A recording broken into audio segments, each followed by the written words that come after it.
Hello everyone, welcome to the Diligent Learners. In this video, I will be beginning with bank and NBFCs, which is a topic in Indian economy for the upcoming UPSC CSE preliminary examination and other such examinations. So, firstly हम लोग देख लेते हैं कि financial intermediary किसको बोलते हैं. ठीक है. So basically, it is any entity that acts as a middleman in financial transactions between lenders versus borrowers, investors versus entrepreneurs and households versus business firms. तो बेसिकली ये एक इंटरमीडियरी एंटिटी है, ये पर्सन है और ये भी पर्सन है एक. सपोज इनको लोन चाहिए, so he will become a borrower. ठीक है. एंड ये डिपॉजिट करते हैं पैसे बैंक में. He'll be a lender. ठीक है. तो ये this bank will act as a financial intermediary in this case. So there are basically two types of financial intermediaries. We have formal intermediaries as well as informal ones. So जो formal intermediaries हैं, they are regulated by authorities like RBI, SEBI, etc. ठीक है. तो जैसे आपने सुना होगा NBFCs भी होते हैं. Then जो नॉर्मल बैंक्स होते हैं उनको तो आरबीआई रेगुलेट करता है. Many NBFCs are also regulated by RBI itself. Then जो इंश्योरेंस ऑर्गेनाइजेशंस है उनको आईआरडीएआई रेगुलेट्स. ठीक है. तो ऐसे करके each of the formal organisation will be regulated by certain body. Next है informal organisations. They are generally unregulated. ठीक है. तो ये जो मनी लेंडर्स होते हैं रूरल एरियाज़ में, जो मनी लेंडर्स होते हैं, they are unregulated entities and they generally charge very high compound interest rates from people. ठीक है. Now we'll focus on formal financial intermediaries. So formal financial intermediaries में कौन सा आता है? We have banks, non banking financial companies, NBFCs जिनको बोलते हैं, इंश्योरेंस कंपनीज, पेंशन फंड्स को कौन देखो, इंश्योरेंस कंपनीज को IRDAI रेगुलेट्स. ठीक है. देन पेंशन फंड्स को pension fund regulatory and development authority. Similarly mutual funds and investment firms को सेबी वगैरह रेगुलेट करते हैं. ठीक है. सो ये देख लिया. नेक्स्ट है रिजर्व बैंक ऑफ इंडिया को देख लेते हैं. Evolution of RBI and banking regulation in India. So RBI came up in 1934. तो RBI एक्ट आया था 1934 में. That is how RBI came into being. ठीक है. उससे पहले 1913 में most of the commercial banks were registered under the Companies Act. However, regulation was quite weak. ठीक है. तो there was no CRR और SLR norms, ये सब कुछ फॉलो नहीं होता था. Then afterwards in 1926, the Hilton Young Commission, they had recommended the formation of RBI. ठीक है. Then 1929 में ग्रेट डिप्रेशन आया था पूरा USA में. primarily it was centered and it led to the collapse of nearly 450 banks in India, thus making RBI formation very necessary. And that is why in 1934 RBI Act was enacted to establish a central bank. ठीक है. तो अभी इसमें इन चारों में you just need to remember कि Hilton Young Commission was the one which had recommended the formation of RBI and 1934 में RBI Act was enacted. ठीक है. इसको लर्न कैसे करेंगे? RBI है ना, रिजर्व बैंक ऑफ इंडिया. तो जो यंग लोग होते हैं they wish to join RBI, है ना. आपने देखा होगा RBI ग्रेड बी का एग्ज़ाम काफ़ी लोग देते हैं. सो वैसे करके आप लर्न कर लो कि young people wish to join RBI.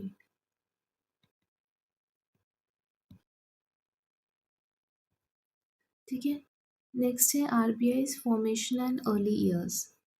सो 1934 में RBI Act came into being and then in 1935 RBI began its operations, and the first governor of RBI was Sir Osborne Smith. ठीक है, तो इनको भी you'll have to remember the name.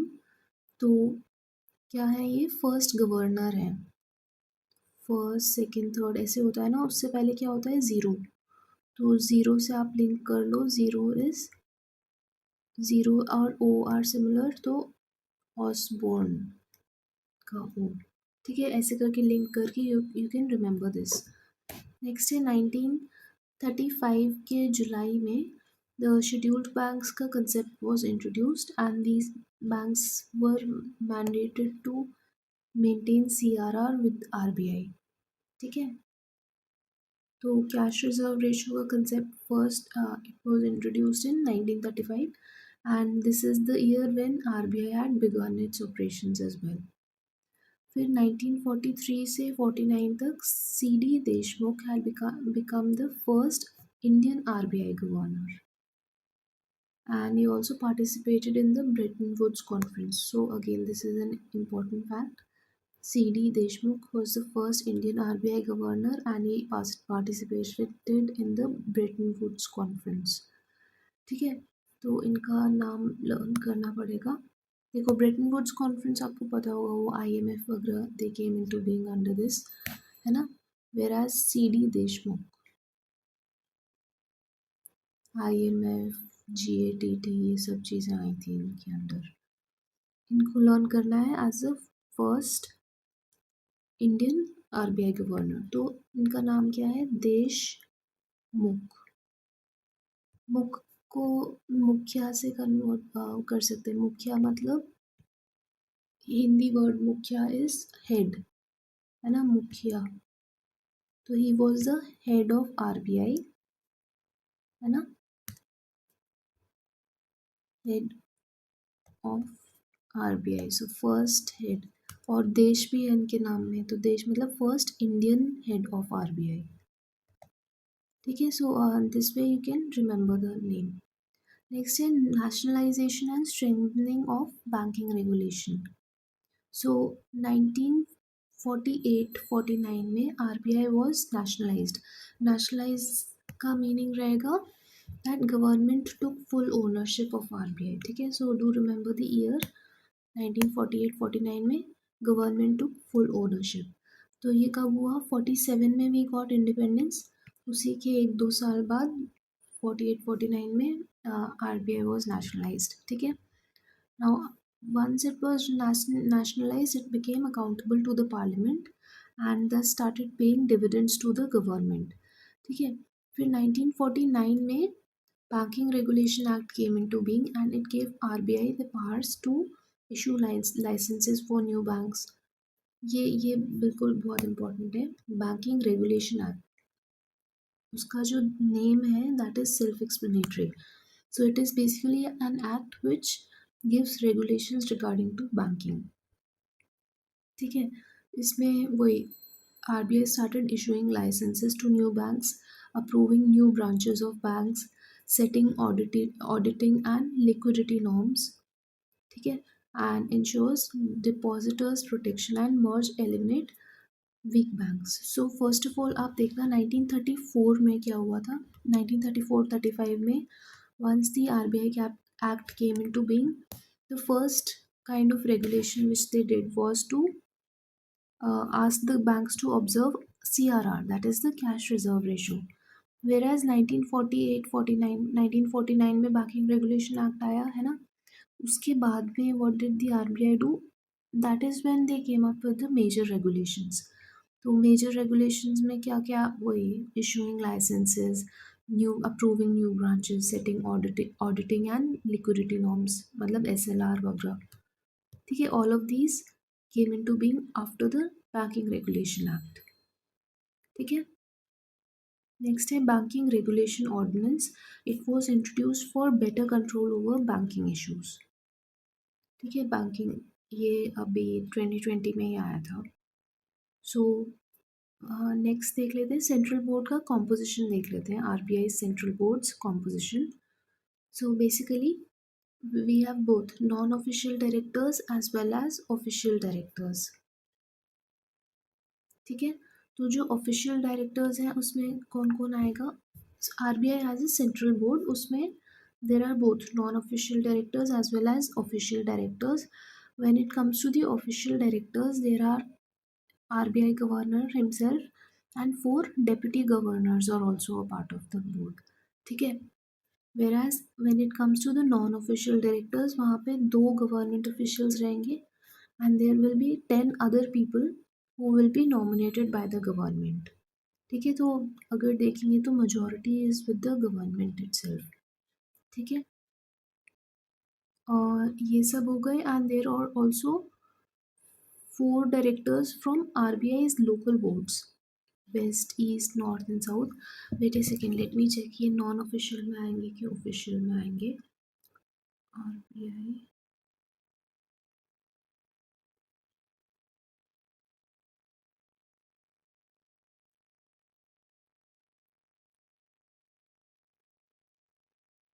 हाँ local board का representatives भी रहते हैं इनमें. अम, हाँ जो ये लोकल बोर्ड्स हैं again they are also part of the non official directors list. ठीक है, तो क्या क्या हो गया? जो ऑफिशियल मेंबर्स हैं टोटल कितने हैं? 5. ठीक है, official directors are 5 in number and non official members कितने हो गए? 14 हो गए. ठीक है, तो 14 है. हाँ देखो, ये जो 8 ये 10 दिया है ना, उसी के अंदर ये 2 आते हैं. ठीक है, so basically there are 14 non official directors of and 5 official directors. Non official directors में there will be 10 directors nominated by the RBI by the government, out of which there are 2 government officials and 8 which have been nominated from various fields. ठीक है, तो ये जो 2 लिखा है ना ऊपर, यहाँ पे आ रहा है वो. ठीक है, and apart from that there are 4 directors from local boards. RBI के जो लोकल बोर्ड्स होते हैं उनसे they will be 4 directors and they will be non official in nature. ठीक है, so do remember this table, this is important. ठीक है, next है RBI governor and deputy governor. So RBI का जो गवर्नर है एंड डिप्टी गवर्नर है उनका अपॉइंटमेंट एंड टेन्योर देख लेते हैं. सो आरबीआई एक्ट कब का है? का जो सेक्शन 8 है, it allows a maximum of 4 deputy governors. ठीक है, एंड इनका सिलेक्शन कैसे होता है? We have already learn about this in an earlier video also. एक कमिटी होती है which is led by the cabinet secretary. The name of the committee is financial sector regulatory appointment search committee. ठीक है, it is led by cabinet secretary. It is the one which is responsible for short listing the candidates for the post of the 4 deputy governors. ठीक है, और ये आप कैसे learn करेंगे कि सेक्शन 8 में मैंशनड है. देखो कितना होना चाहिए? 4 डेप्यूटी गवर्नर्स होने चाहिए. ये कहाँ पे मैंशनड है? सेक्शन 8 में. इंटू 2 ऐसे आप एक फैक्टर ले लो, सॉरी मल्टीपल ले लो, and 8 will become section 8 of RBI act 1934. ठीक है, और ये तो वैसे ही याद हो जाएगा आपको. Financial sector regulatory appointment search committee. So this is self explanatory name कि फाइनेंशियल सेक्टर का जो रेगुलेटरी बॉडी रहेगा उसको अपॉइंटमेंट, उसमें जो भी अपॉइंटमेंट्स करने हैं उसके लिए there will be a search committee headed by the cabinet secretary. Now whatever names they suggest, जो शॉर्टलिस्ट करते हैं कैंडिडेट्स के नाम, they are sent to the cabinet appointments committee of the cabinet for short listing for final approval. देखो जो भी नाम इन लोगों ने शॉर्टलिस्ट करे they will be sent to appointments committee which is headed by the prime minister. ठीक है, तो यहाँ पे ऐसे हुआ, FSRASC ने कुछ भी लोग नॉमिनेट करे, है ना, these people will then go to the appointment, sorry the selected names will be given to the appointments committee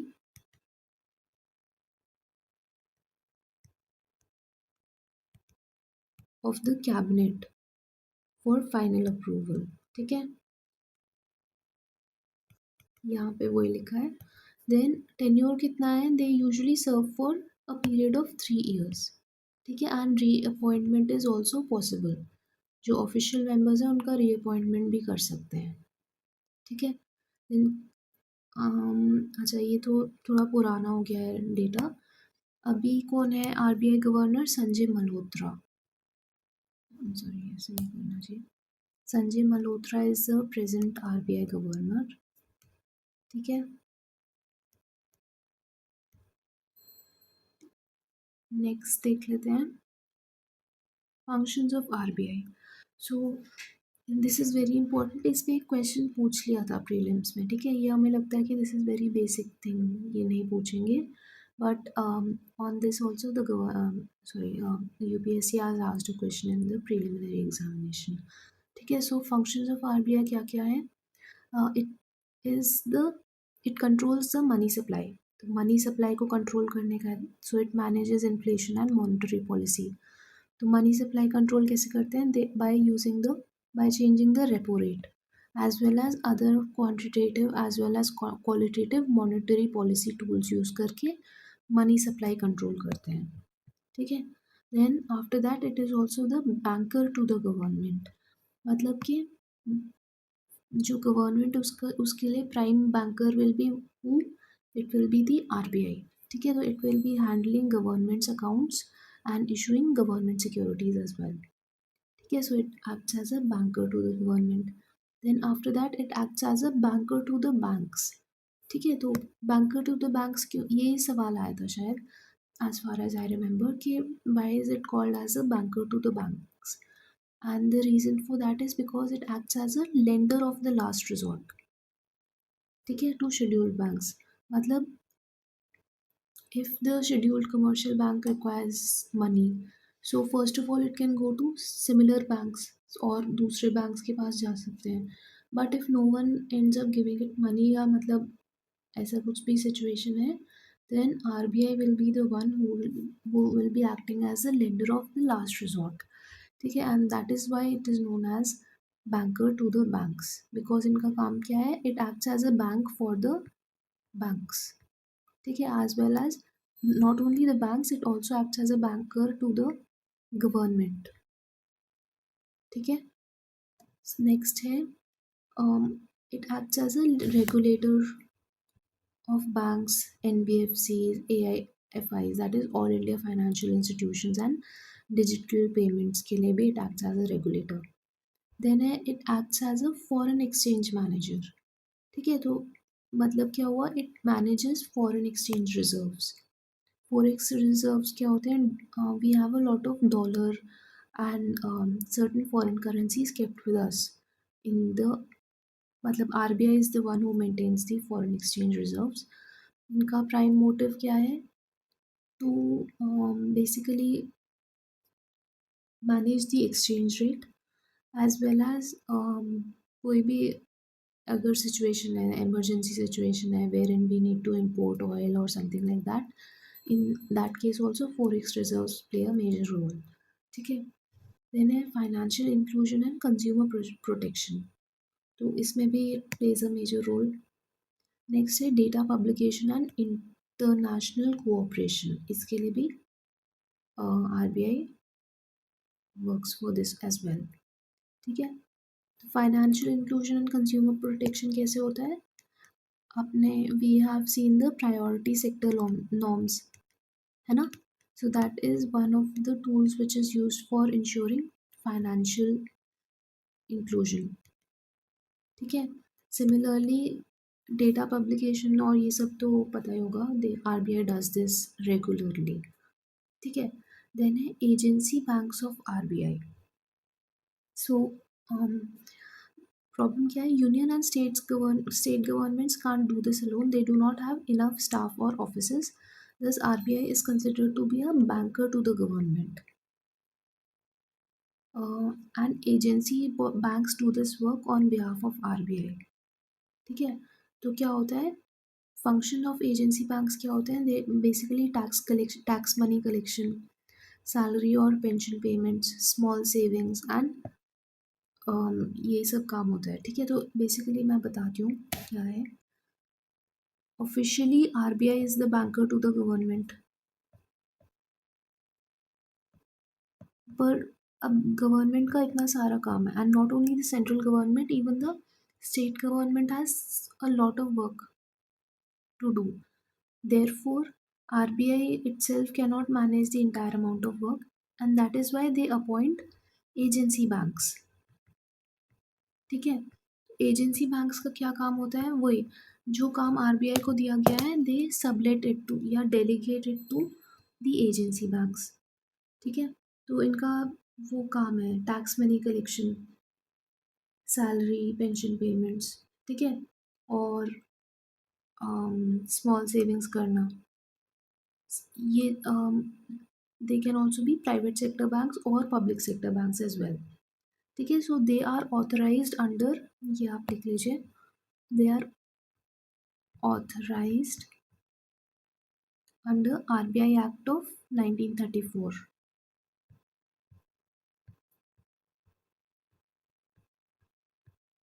उसका सेक्शन 45 वो इतना इम्पोर्टेंट नहीं है, बट यू शुड नो कि आरबीआई एक्ट के अंडर ही इनको ऑथराइज किया गया है। और ये कैसे लर्न करेंगे आप, देखो दो ही मेजर एक्ट हैं आरबीआई के related, there is RBI act and then we have the banking regulation act, ठीक है। So this function is not regulation, है ना, ये तो बैंकिंग का फंक्शन है। So this comes under the RBI act of 1934, ठीक है। और इनका वही काम है जो भी ऑथराइज करा हुआ है आरबीआई को, the same work will be manage by the agency banks. तो मैं I tell you about certain agency banks, उनके एग्जांपल्स देती हूँ। For example SBI, State bank of India, Bank of Baroda, Canara Bank, ये सब these are examples of public sector is agency banks. Similarly, there are certain private sector agency banks as well, है ना। Private sector agency banks कौन से examples क्या है, ICICI, IDFC, IDBI, all of these are examples of वही private sector agency banks. तो इनका काम क्या है, they handle government transactions as required by the RBI as well as the government, ठीक है। तो इनका वही है कि handle government transactions. So I give you example, अगर कोई भी स्कॉलरशिप मिलती है ना हम लोगों को सेंट्रल गवर्नमेंट से, फॉर एग्जांपल जेआरएफ वगैरह मिलता है पीएचडी स्कॉलर्स को, it is being handled officially, it is the central bank which is giving this scholarship. कोई भी स्कॉलरशिप जो मिलती है, it is the central government which is giving the scholarship. But इसको अब since RBI is the bankers bank, then it should RBI should be the one who is disbursing the scholarship to different accounts. जैसे मैं अगर कोई भी scholar हूँ तो मेरे अकाउंट में कौन डालना चाहिए पैसे, RBI should be the one who should be putting account money in my account if I am a JRF scholar, ठीक है।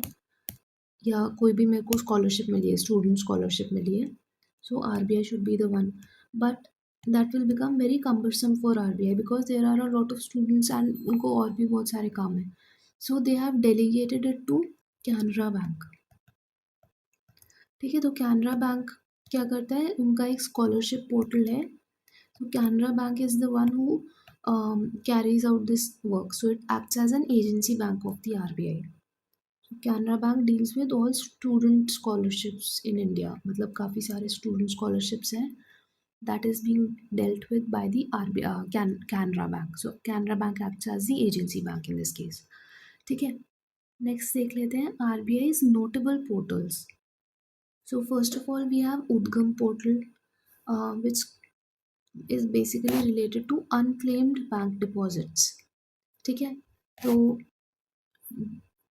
बेसिकली जो भी unclaimed deposits हैं which have been unclaimed for 10 years, ये हमने we have already done this in the video on money, ठीक है। But again देख लेते हैं, तो उसमें क्या होता है, अगर उसके बारे में if you want information, for example ये कोई भी पर्सन है, इसने डिपॉजिट करा किसी बैंक में and then he forgot about it, ये भूल गए, ठीक है, पैसे दे के भूल गए and it has been more than 10 years and he has not claimed the money, ठीक है, देन क्या होगा, this fund, this money will be transferred to RBI.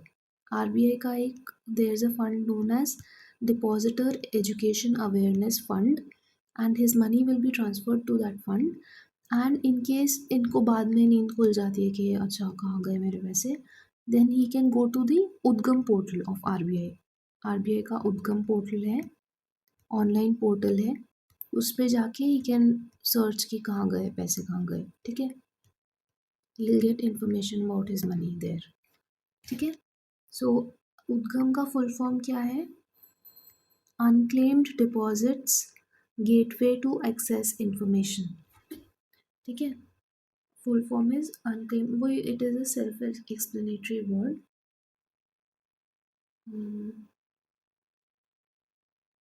उद्गम का वैसे ओरिजिनल मीनिंग क्या होता है, उद्गम मीन्स ओरिजिन, जो हिंदी वर्ड उद्गम है ना, कि इसका उद्गम कहाँ से हुआ है, उसका मतलब होता है ओरिजिन, ओरिजिन कहाँ से हुआ है। सो इसको लर्न करना विल बी ईजी। तो सिंस इट मीन्स ओरिजिन, तो हम लोग ऐसे आप बना लो कि it helps in determining the origin of our own money, मतलब कहाँ गए अपने पैसे, ऐसे कर कुछ भी बना के लर्न कर लो। This does not make sense, but still in order to learn this you can make some memory connection in this manner कि determining the origin या कहाँ पे है पैसे हमारे, our money, ठीक है। सो अगेन इसमें क्या इम्पोर्टेंट है कि depositor education and awareness fund में पैसे चले जाते हैं, and an Udgam portal has been launched wherein you can get information about that money, ठीक है। So it helps beneficiary to search unclaimed deposits across multiple banks, and using details like Aadhaar, PAN card, etc. of the individuals, ठीक है।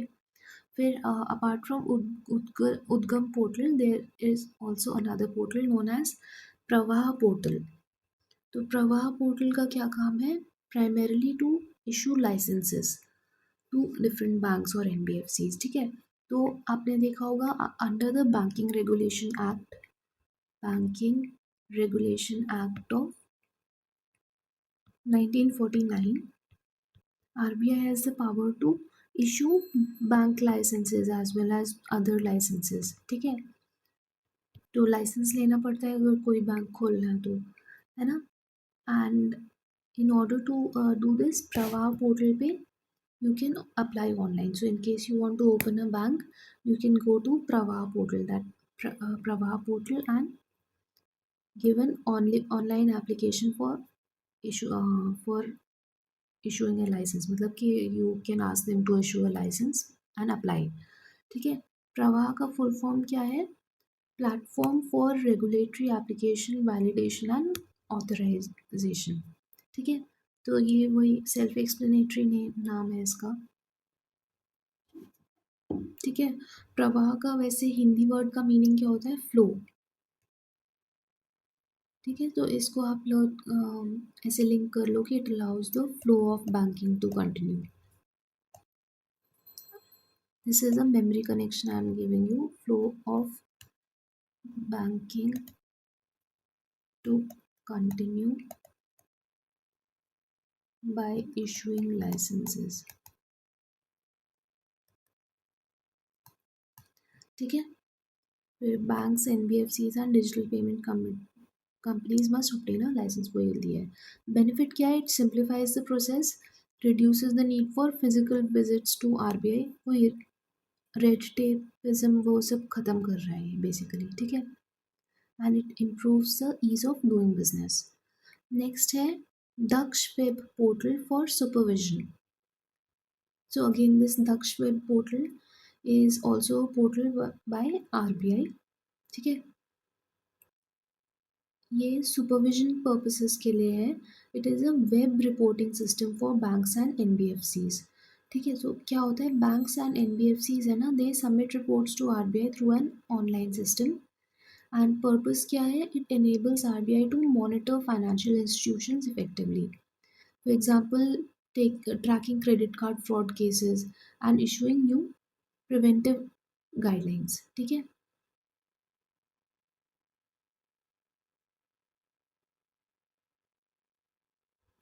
तो बस ये है कि जैसे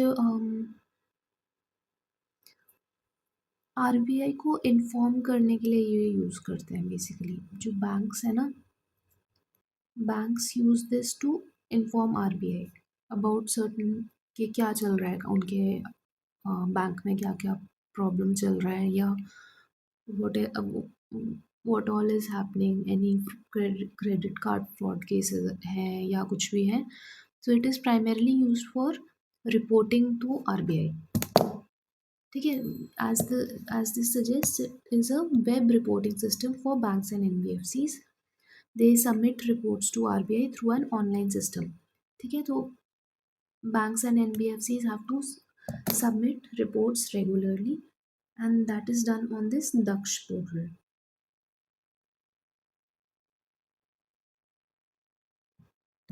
ठीक है, और दक्ष का वैसे this is Hindi word, Hindi Sanskrit word होता है। इसका मीनिंग असली में क्या होता है दक्ष का?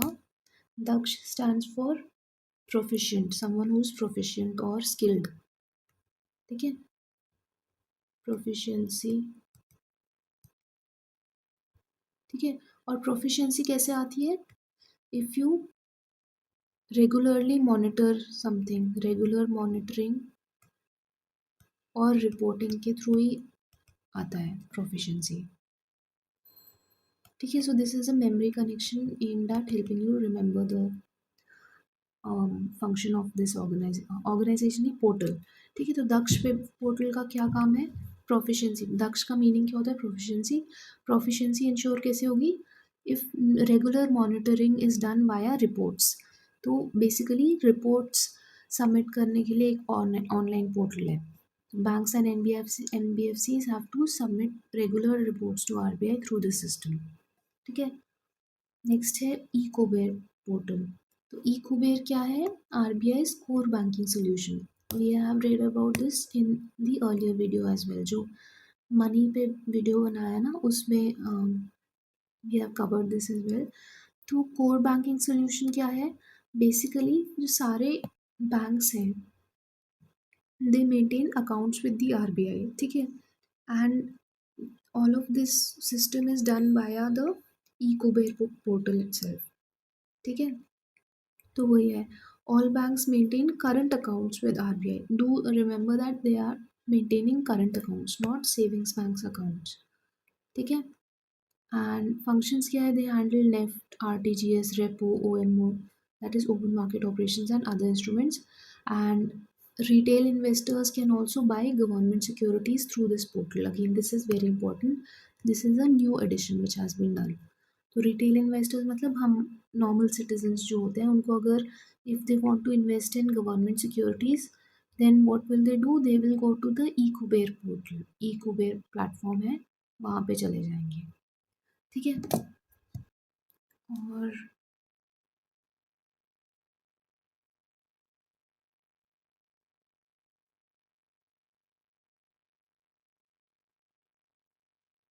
ई कुबेर पोर्टल को डेवलप किसने किया था? um, इतना इम्पोर्टेंट नहीं है। इट वॉज पोलरिस INC करके कोई कंपनी है, उन्होंने डेवलप किया है। So this is not important from the exam point of view, but ठीक है, बस थोड़ा सा ही पता होना चाहिए, नॉट वेरी इंपॉर्टेंट। पोलरिस करके कोई भी कंपनी उन्होंने डेवलप किया था अपेरेंटली। ठीक है,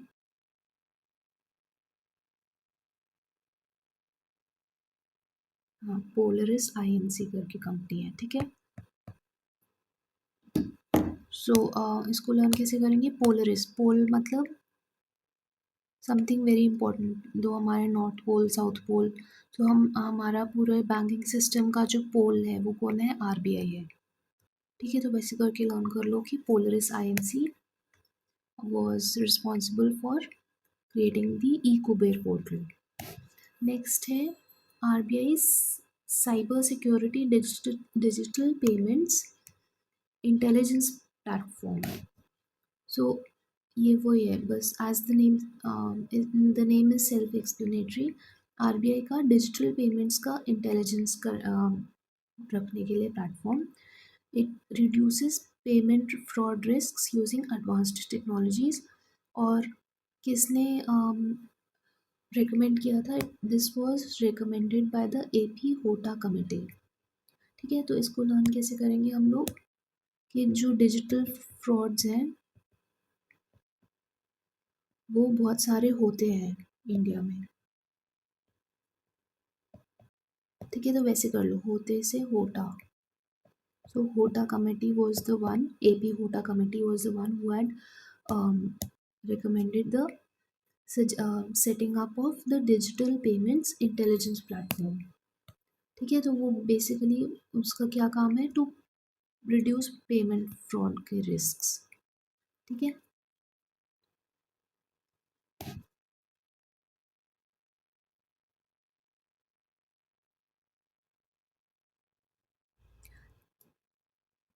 so now we will be looking at scheduled banks और उनका जो क्राइटेरिया है to become a scheduled bank. Scheduled bank का मतलब लिटरल मीनिंग देखो, scheduled bank, so the banks whose names have been included in the schedule।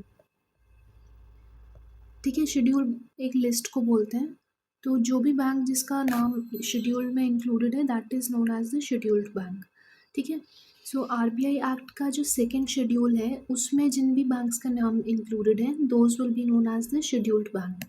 So again this is very important, do remember this के second schedule of RBI act की बात हो रही है यहाँ पे, सेकेंड शेड्यूल। ठीक है, उसके बाद a bank is classified as a scheduled bank if it meets both conditions.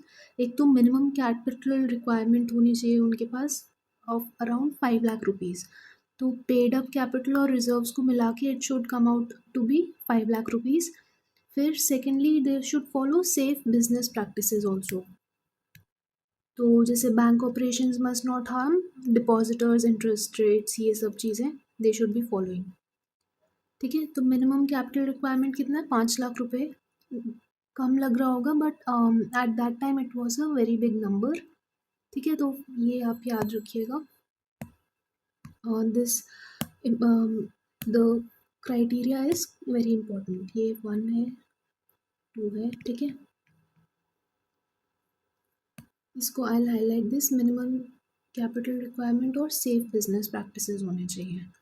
और what else do we need to remember from here? RBI का सेकंड शेड्यूल। ठीक है, आरबीआई एक्ट का सेकंड, तो इसको हम लोग कैसे लर्न करेंगे? ऐसे लर्न कर लो कि आरबीआई एक्ट का जो फर्स्ट शेड्यूल वगैरह रहेगा that will B regarding RBI only. जो सेकंड शेड्यूल है उसमें रहेगा कि शेड्यूल्ड बैंक्स कौन से हैं। ठीक है, वैसे करके लर्न कर लो। देन 5 lakhs भी लर्न कर लेना, 5 lakh. It is a very small sum and it will be easy to remember. ठीक है, कि ओनली 5 लाख रुपीज़ का अगर पेड अप कैपिटल और रिजर्व्स combined है then you will be eligible to become a scheduled bank। ठीक है, now we look at scheduled banks versus non-scheduled banks। So scheduled banks can be either scheduled commercial banks हो सकते हैं या scheduled cooperative banks भी हो सकते हैं। ठीक है, so there can be two types of scheduled banks। So it can either be scheduled commercial banks or scheduled cooperative banks। ठीक है, इसके एग्जांपल्स दिए हुए हैं यहाँ पे। So S B I, Axis bank, ICICI bank, all of these are examples of scheduled commercial banks. There are scheduled cooperative banks के क्या क्या हैं? तमिलनाडु, ये कोई भी कोऑपरेटिव बैंक जैसे तमिलनाडु स्टेट का एपेक्स कोऑपरेटिव बैंक। सिमिलरली हर स्टेट का मतलब many states have apex banks with them, है ना? आपने देखा होगा बड़ी सी बिल्डिंग होती है usually in the capital cities और वहाँ पे एपेक्स एपेक्स बैंक लिखा होता है। They are generally cooperative banks of that state. ठीक है, now scheduled banks should maintain a cash reserve ratio with the RBI. ठीक है, उसके बाद they are eligible for RBI's LAF repo. LAF repo मतलब वही लिक्विडिटी एडजस्टमेंट फैसिलिटी का repo rate, and MSF that is marginal standing facility का borrowing as well as deposit operations. So they must follow RBI norms to protect depositors' interest rates as well। ठीक है, they are preferred by government departments and big private companies for salary accounts। ठीक है, and they are eligible to participate in government financial inclusion schemes as well, जैसे प्रधानमंत्री जन धन योजना, ये सब scheme में they are eligible to participate, scheduled banks. ठीक है।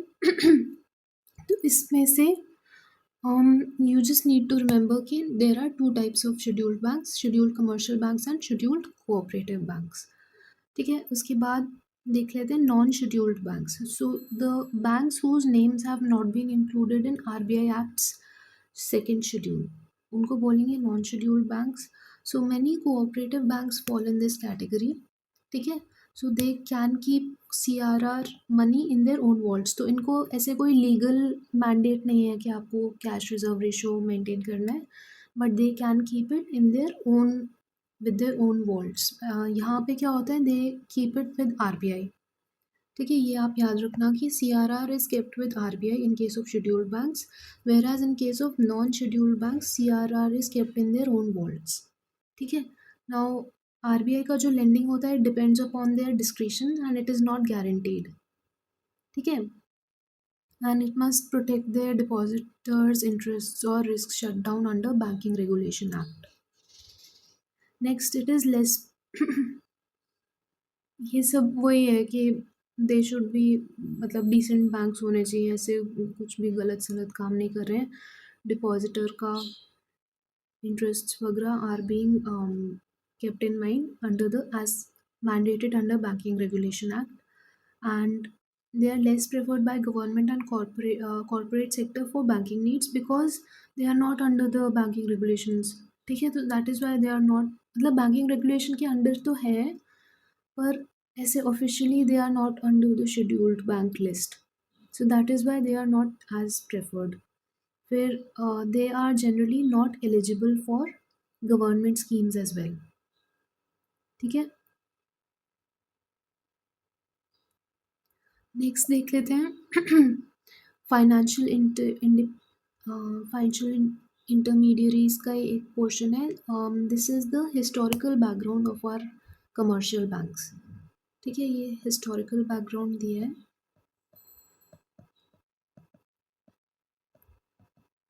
सो ब्रिटिश टाइम से जो भी कमर्शियल बैंक्स थे उनके बारे में थोड़ा सा general idea you should be having. So first of all 1770 में Bank of Hindustan came into being. ठीक है। सो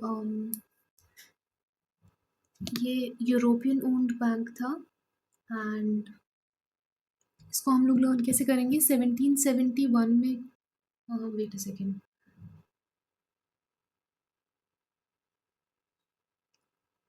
हाँ देखो 1773 में रेगुलेटिंग एक्ट आया था, अगर आपको याद होगा, है ना, regulating act of Great Britain wherein थोड़ा सा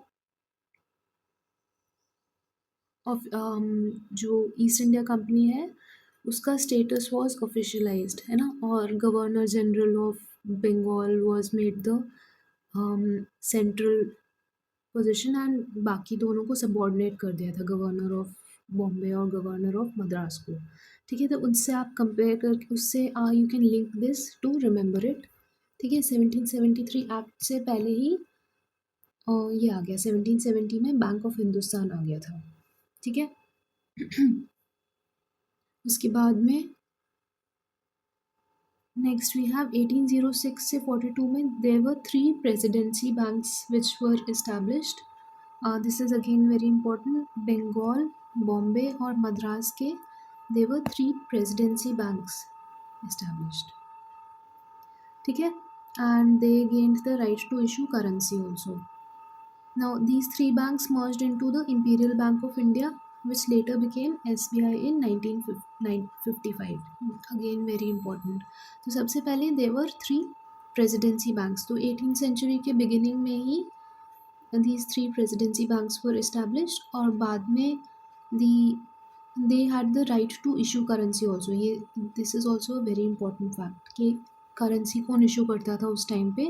it was these 3 presidency banks which used to issue the currency. ठीक है। फिर 1921 में इंपीरियल बैंक ऑफ इंडिया बना दिया था इन तीनों को मर्ज करके। ठीक है। तो इसको ऐसे लर्न कर लो कि 1800s के बिगिनिंग में 3 प्रेसिडेंसी बैंक्स वर इंट्रोड्यूस, फिर 1900s के बिगिनिंग में, मतलब कि नियरली 1921 में Imperial Bank of India was made, and then middle of 20th century, that is 1955 में एसबीआई बन गया था वो बैंक। ठीक है, after independence Imperial Bank of India, the name was changed to SBI. ठीक है, डू रिमेंबर द ईयर 1955। ठीक है, ये सारे ईयर्स आर इम्पोर्टेंट। नेक्स्ट 1865 में Allahabad Bank was also established and it was a European owned bank. तो इसको कैसे लिंक करेंगे आप? Link this with the 1857 revolt. ठीक है, उससे लिंक करके it will be easier to remember कि 1857 रिवोल्ट के ऐसे 7 साल बाद 8 साल बाद Allahabad Bank came into being. ठीक है, नेक्स्ट है पंजाब नेशनल बैंक, 1894 में बन गया था ये, and it was Indian owned and founded with the help of Lala Lajpat Rai. Again this is very important. जो बाकी के सारे बैंक्स है, even SBI, it has its origin in European, मतलब यूरोपियन ओरिजिन है उनका, whereas Punjab National Bank was an Indian owned bank and it was founded with the help from लाला लाजपत राय। ठीक है, this is an important fact. तो इनको हम कैसे करेंगे? ये फॉर्मेशन ऑफ कांग्रेस कब हुआ था? 1886 ऐसे कुछ में हुआ था ना, उससे लिंक कर लो। कांग्रेस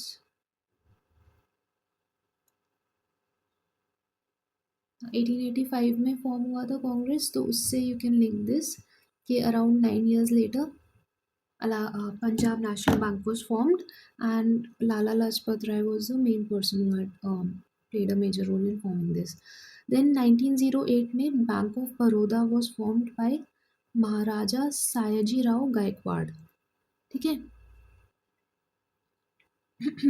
बैंक ऑफ बड़ौदा कब का है? 1908। तो ये भी एक इंडियन ने ही फाउंड किया था। It was founded by an Indian itself, और बड़ौदा में ही सेंटर्ड होगा, may be that is why the name is bank of Baroda. ठीक है, देन है 1930s एंड 1913 to 1930s में सेवरल बैंक्स कोलैप्स्ड। दस देखो क्यों हुए थे सारे collapse? Due to the Great Depression. आपको पता होगा ग्रेट डिप्रेशन 1930s में हुआ था यूएसए में, है ना, and it led to the collapse of various banks. Great Depression क्या था? Basically it was a world wide recessionary event. Recession हो गई थी बहुत सारी वर्ल्ड में। ठीक है, सो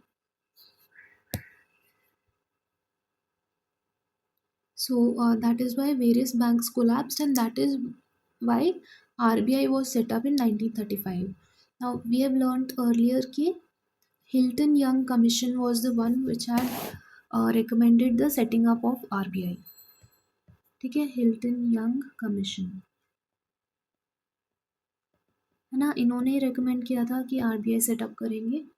ठीक है, then afterwards in 1940s several princely states several princely state banks were established. Example, State Bank of Bikaner, Jaipur, Hyderabad and Travancore, which later came to be known as the Associated Banks of SBI and were merged with SBI in 2017. ठीक है, तो ये भी important है कि जो princely states के बहुत सारे बैंक्स थे, उनका नाम क्या था? State bank of Bikaner, state bank. पहले आपको याद होगा कि ऐसे अलग अलग होते थे। ठीक है, however in 2017 they were merged into SBI itself. ठीक है, so these points are important. ये भी सारे, everything is important from here, do have a look see on this. तो प्रेसिडेंसी बैंक से भी पहले क्या इस्टेब्लिश हो गया था? Bank of Hindustan. ठीक है, तो ये दिस इज अगेन इम्पॉर्टेंट। ठीक है, so revise this multiple number of times, because ऐसे पता नहीं है, कभी भी सवाल पूछ सकते हैं इस पर यूपीएससी। नेक्स्ट है consolidation of public sector banks. तो कंसोलिडेशन का मतलब होता है मर्जर। ठीक है, merger of public sector banks. So bank merger and consolidation in India, तो जो स्टेट बैंक ऑफ इंडिया है उसके मर्जर्स के बारे में बात करते हैं। ये this is not very important, just read this and go, a couple of times you need to read this, और उससे ही हो जाएगा। As such I doubt if some question will be asked from here. So 2008 से 2010 के बीच में the state bank of Saurashtra and state bank of Indore were merged into SBI. ठीक है। Then in 2017, as we already red, various associated banks of SBI were merged. ठीक है। तो जैसे S B I merged with Bharatiya Mahila bank. एक भारतीय Mahila bank उन लोगों ने ही बनाया था initially. Government had made it in somewhere around, शायद 2014 या कहीं पे बना दिया था, and later on it was merged with state bank of India itself. ठीक है। यहाँ पे क्या होता था, प्राइमरीली जो भी एम्प्लॉयज़ थी देवर लेडीज़, और लेंडिंग भी लेडीज़ को ही, major portion of the banking operations involved ladies, so customers primarily were ladies only। ठीक है। तो ऐसा था, but however it was later merged into SBI itself, and then these five associate banks of SBI were also merged into SBI। तो कौन से थे, State bank of Bikaner and Jaipur, then State bank of Hyderabad, State bank of Mysore, Patiala, Travancore, all of these were merge into the state bank of India itself. ठीक है। Then है other major PSB mergers, कौन से थे, विजय बैंक और देना bank, they were merged into bank of Baroda. ये 2019 में हुआ था। देन 2020 में 10 पब्लिक सेक्टर बैंक्स वर मर्ज्ड इनटू 4 एंकर बैंक्स। तो ये है उनका नाम। सो दीज बैंक्स, ओबीसी होता है एक, Oriental Bank of Commerce and United Bank of India, they were merged into the anchor bank Punjab National Bank. Then Syndicate Bank को Canara Bank में डाल दिया था। फिर आंध्रा बैंक और कॉरपोरेशन बैंक को यूनियन बैंक ऑफ इंडिया में डाल दिया। देन इलाहाबाद बैंक को इंडियन बैंक में डाल दिया। ठीक है। So all of these mergers happened. ठीक है। नेक्स्ट है पोस्ट मर्जर स्टेटस, देख लेते हैं। After these mergers India has 12 public sector banks plus 1 India post payments bank. ठीक है। फिर ऑल्टरनेटिव मैकेनिज्म पैनल भी एक बनाया था, which was headed by the finance minister, which overseas bank mergers with the department of financial services handling coordination. ये इतना important नहीं है, बस यू शुड बी नोइंग के India has 12 public sector banks and 1 India post payments bank. ठीक है।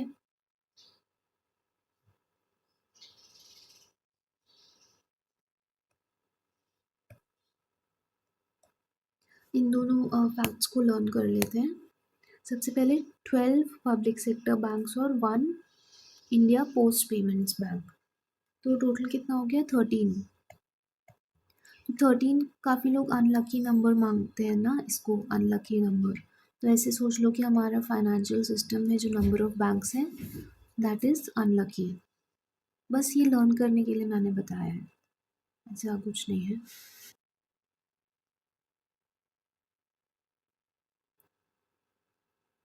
Public sector banks, number of public sector banks 13 है। You add 1 India post payments bank और उनको मिला के 13 हो गया। नेक्स्ट है, कौन करता है merger, department of financial services, finance ministry में, उसमें एक ऑल्टरनेटिव मैकेनिज्म पैनल है। देखो, बैंकिंग क्या होता है, बेसिकली एक सर्विस होता है। Banking is an example of a service. ठीक है। सो that is why it will come under the department of financial services. ठीक है। तो ये तो हो गया। उसके बाद में ऑल्टरनेटिव मैकेनिज्म पैनल के भी अंडर आता है। मतलब alternative mechanism panel is the one which is overseeing bank mergers.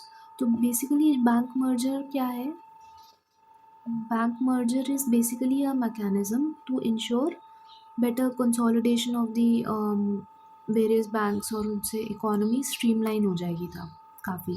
So it is basically an alternative mechanism to ensure that the economy gets streamlined. ठीक है। तो इसलिए उसको ऑल्टरनेटिव मैकेनिज्म पैनल में डाला है. This is not something which is done normally. Normal कोई भी मतलब यूजुअल रेगुलर अक्रेंस नहीं है. It is an alternative mechanism. ठीक है, तो वैसे करके लर्न कर सकते हैं इसको. नेक्स्ट है we will be looking at commercial banks और private sector banks. So public sector banks हो गया, अभी प्राइवेट सेक्टर बैंक्स देख लेते हैं. सो वी हैव बैकग्राउंड देख लेते हैं. In the 80s and 90s there were various scams. जैसे मिनिस्टर बिजनेसमैन लोन स्कैम्स होते थे काफ़ी ज़्यादा. बिकॉज क्या होता था कि जो मिनिस्टर्स होते थे there was a lot of red tapism, है ना. सो काफ़ी कोल्यूजन होता था बिहाइंड द सीन्स मिनिस्टर्स और बिजनेसमैन में. So there were various scams, bad loans, losses in government banks. ठीक है. So that is why government allowed private sector banks and foreign banks, thus reducing government control over public sector banks. ठीक है. तो M Narasimhan committee बनी थी 2-3 बार. उन्होंने ही was the one who had suggested that private sector banks should also be allowed. And under Prime Minister Narsim sorry P Chidambaram. नहीं रुको, कौन थे, वेट अ सेकेंड.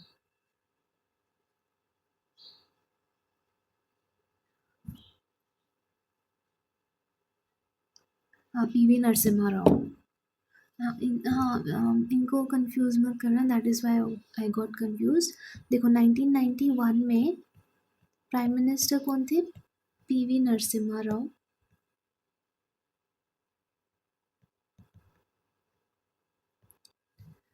एंड उसी टाइम पे there was a committee which was formed for banking, और उनका committee का head कौन थे, एम नरसिम्हन.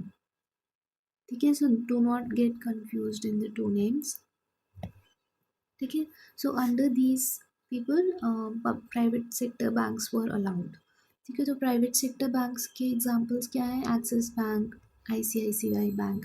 ठीक है. तो वो रेड टेपिज्म हटाने के लिए और ज़्यादा ही जो करप्शन हो रहा था पब्लिक सेक्टर बैंक्स में, उस सबको टैकल करने के लिए private sector banks were also brought in, so that the public sector banks get some competition, और वो भी अपना ऑपरेशंस को स्ट्रीमलाइन करें. ठीक है. नाउ कमर्शियल बैंक्स में फॉरेन बैंक्स को देख लेते हैं. So we have done private sector banks, public sector banks, and now we will be moving to foreign banks. So foreign banks in India देखते हैं. नेहरूवियन एरा में there was very limited foreign bank presence because the protectionism कर रहे थे ना economy में. The economy was protected. So these were disincentivized. ठीक है. Foreign bank presence was disincentivized at that time. वहाँ पे there were a lot of socialist policies in place, so that is why no foreign banks as such. मतलब कोई major foreign bank नहीं था. Then post 1991 reforms, LPG reforms आए थे. The finance minister was Manmohan Singh ji and the prime minister was PV Narasimha Rao. In 1991 LPG reforms were brought, तो it allowed more foreign banks to operate from India. ठीक है. तो foreign bank का basic definition क्या होता है वो देख लेते हैं पहले. Foreign bank is any bank which has been incorporated abroad and has subsidiaries in India. ठीक है. तो मतलब उसका फॉर्मेशन वगैरह पूरा किसी फॉरेन कंट्री में हुआ है and it only has certain subsidiaries which are present in India. ठीक है. तो एग्जाम्पल्स क्या है, Citibank, bank of America, HSBC, MUFG, ये सारे these are examples of commercial banks. Next है रेगुलेटरी फ्रेमवर्क देख लेते हैं इनका. सो देखो we have already learned about the priority sector lending norms and regulatory framework in the monetary policy chapter. All of these banks are under the regulation of RBI. ठीक है. as you might be knowing, RBI के under आते हैं and RBI has implemented certain different norms for different banks. मतलब कि if a certain bank has 20 or more branches, then they'll be having to follow different set of norms, whereas if certain bank has less than 20 branches, उनका अलग set of norms है. ठीक है, तो ये सब this is not very important. ठीक है, then on tap licensing होता है, it is given on a reciprocal basis only. This is again very important. कि ऑन टैप लाइसेंसिंग मतलब कि ऐसा नहीं है कि किसी डेट को लाइसेंसिंग, जैसे क्या होता है, there are two types of licensing which is done. एक होता है डेट के बेसिस पे, मतलब कि RBI will come up with a certain time period, जैसे वो बोल देंगे कि अप्रैल फर्स्ट वीक में, अप्रैल 1 to 7th of 2026, all the banks who want to apply for licensing they can contact RBI. ठीक है, एक दूसरा मेथड होता है that is on tap basis, मतलब कि खुद ही जो भी बैंक जिसको लाइसेंस चाहिए they can go to RBI, they can approach RBI and get their licences. ठीक है, तो there are two methods for doing this. ठीक है, तो फॉरेन बैंक्स के लिए भी on tap licensing is present. However they will be given licences only if on reciprocal basis, मतलब कि अगर इंडियन बैंक्स को उनके कंट्री में अलाउड है, only then will RBI permit their banks in India. ठीक है, दिस इज़ वेरी इंपॉर्टेंट कि रेसिप्रोकल बेसिस पे होता है ये.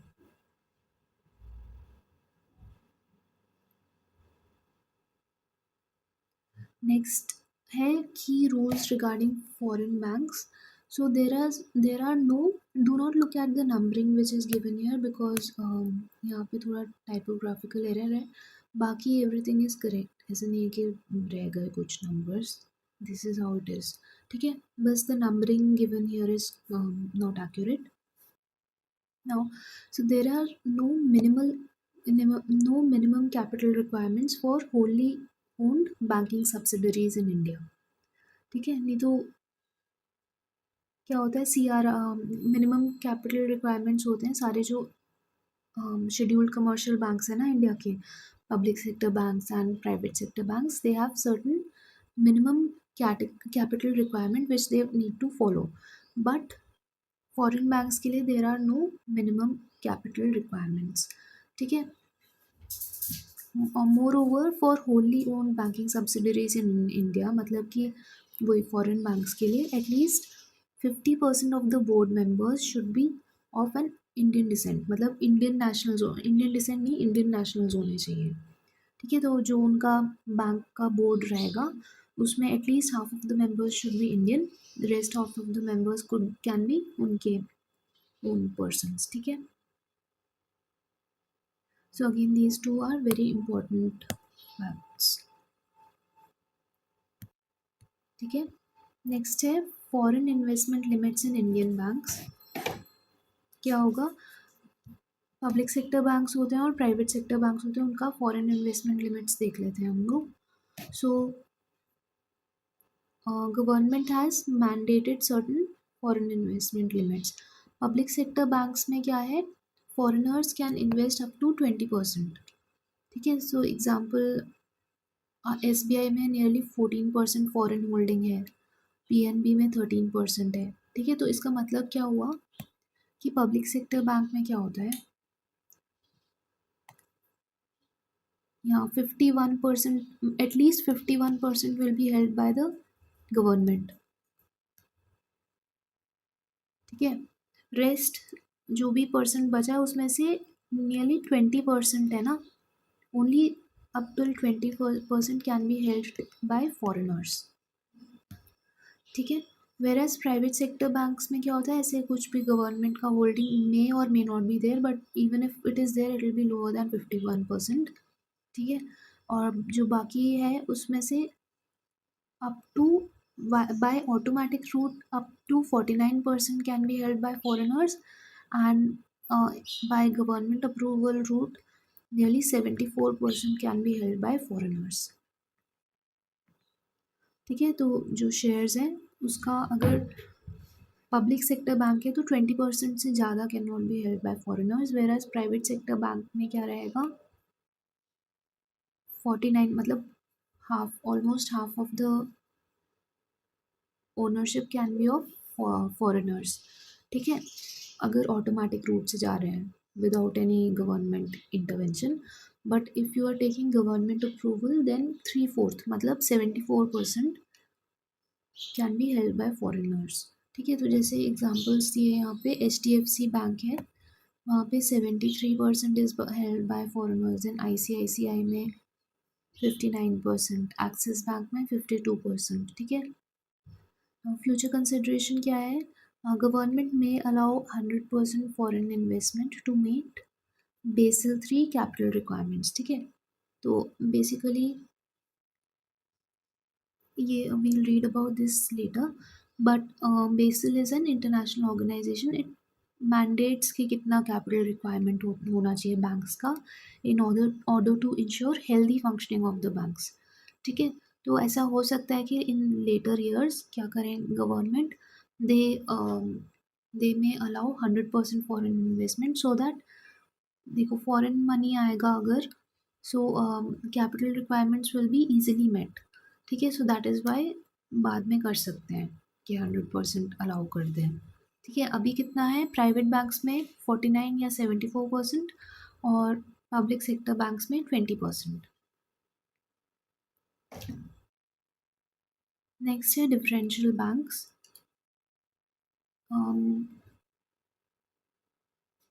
डिफरेंशियल बैंक्स और यूनिवर्सल बैंक्स में डिफरेंस देख लेते हैं पहले तो।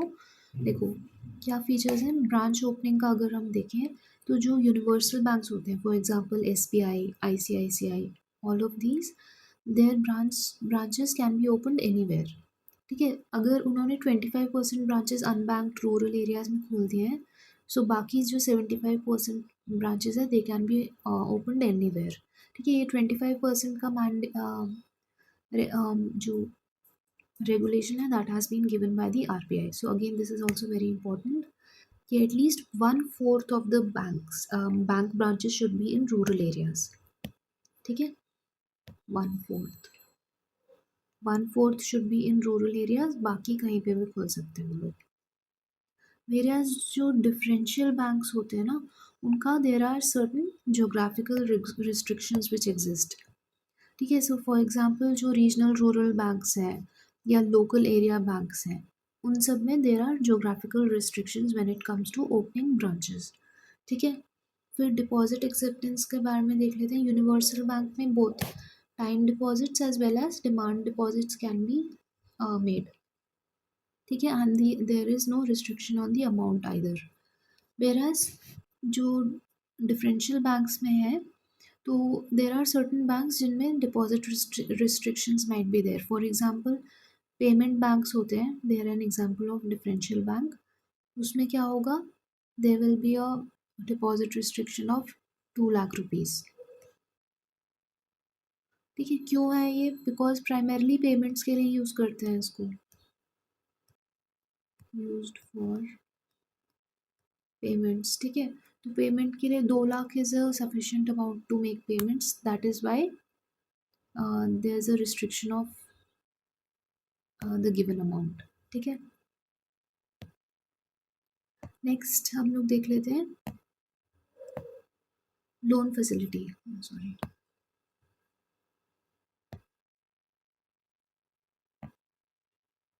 लोन फैसिलिटी क्या है, यूनिवर्सल बैंक्स में they can lend to anyone, but यहाँ पे भी वो प्रायोरिटी सेक्टर लेंडिंग नॉर्म्स होते हैं। We have read about that in the previous video, जो मॉनिटरी पॉलिसी पे वीडियो है उसमें पढ़ लिया है कि there are certain priority sector lending norms which have to be followed. उसके अलावा किसी को भी लेंड कर सकते हैं। But when it comes to differential banks, तो उनके जो बैंक्स होते हैं they have certain larger restrictions होते हैं उस पर, जैसे कि रीजनल रूरल बैंक है, स्मॉल फाइनेंस बैंक है, ये सब में nearly 75% of the loans have to be given to priority sectors. ठीक है, और जैसे पेमेंट बैंक से they can not be giving any loans. ठीक है, so they have larger restrictions, there are larger restrictions when it comes to differential banks. ठीक है, ये याद रखना कि payment banks can not give any loans. क्या रीज़न है? वही कि they are primarily used for payments. ठीक है, दैट इज़ वाई। नेक्स्ट है क्रोनोलॉजी ऑफ डिफरेंशियल बैंक्स। तो अच्छा, ये हमने, हाँ ठीक है, डिफरेंशियल बैंक्स का क्रोनोलॉजी दिया है यहाँ पे। तो सबसे पहले regional rural banks were introduced in 1976, then local area banks came up 1996 में, फिर स्मॉल फाइनेंस बैंक और पेमेंट बैंक कब आ गया? 2015 में। ठीक है, अभी होलसेल बैंक्स को भी प्रपोज किया है। ठीक है, तो इसको लर्न कैसे करेंगे? रीजनल रूरल बैंक्स, एक सेकेंड।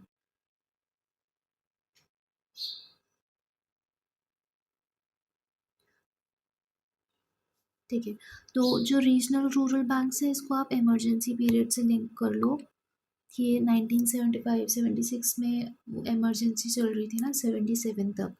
ठीक है, तो उससे लिंक कर लो कि during emergency only they introduced regional rural banks. ठीक है,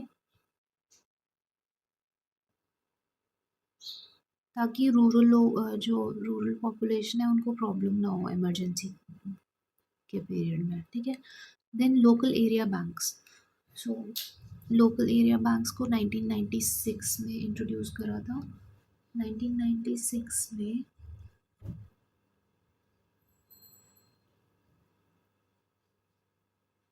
ठीक है,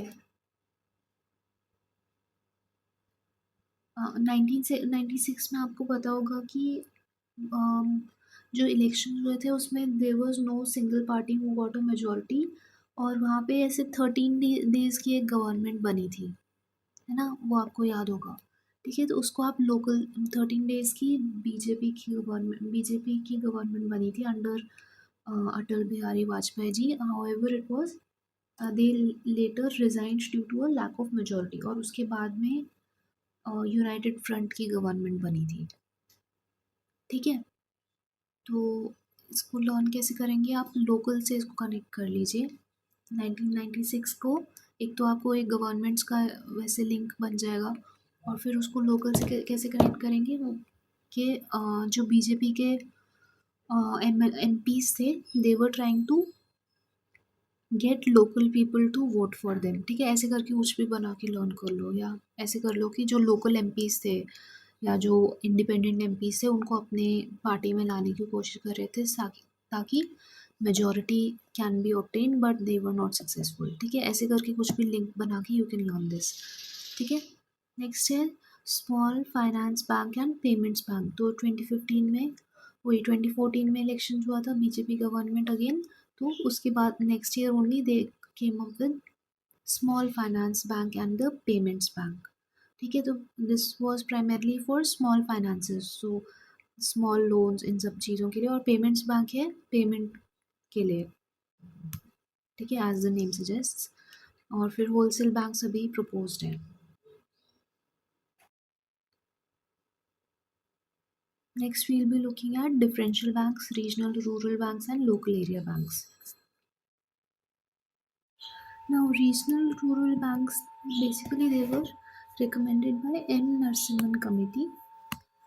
ठीक है, 1970s में भी थी एक बार ये कॉन्स्टिट्यूट हुई, और एक बार 1991 में भी कॉन्स्टिट्यूट किया था इसको।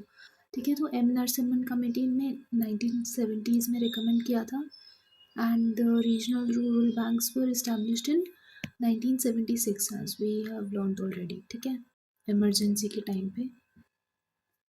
सो it was established under the RRB act, and वही अल्टीमेट रेगुलेटर कौन है रीजनल रूरल बैंक्स का? आरबीआई। बट हाउएवर जो इमीडिएट रेगुलेशन है that is done by NABARD. ठीक है, so this is a very important fact that RBI as well as NABARD are the regulators of regional rural banks. ठीक है, then फिर examples क्या है इसके? दिस इज जस्ट फॉर ऐसे ही understanding purposes. Uttar Bihar Gramin bank. ठीक है, इनका स्पॉन्सर कौन है? Central bank of India. ठीक है, देन नॉर्म्स क्या है? They are subjected to cash reserve ratio, statutory liquidity ratio, but RBI can also prescribe separate norms for them as well.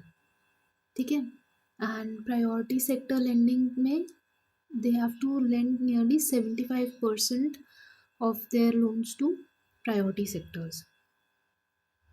ठीक है. So remember this also, that even they are supposed to maintain cash reserve ratio and statutory liquidity ratio. However, their norms may be different from normal scheduled commercial banks से different हो सकते हैं. RBI can prescribe separate norms for them. ठीक है. Next है loan interest rates. So loan interest rates can not exceed the lending rates of local cooperative banks ideally. Next है operational area. They are limited to a very few districts. For example जो Baroda Gramin bank है, it operates only in Gujarat southern districts. ठीक है.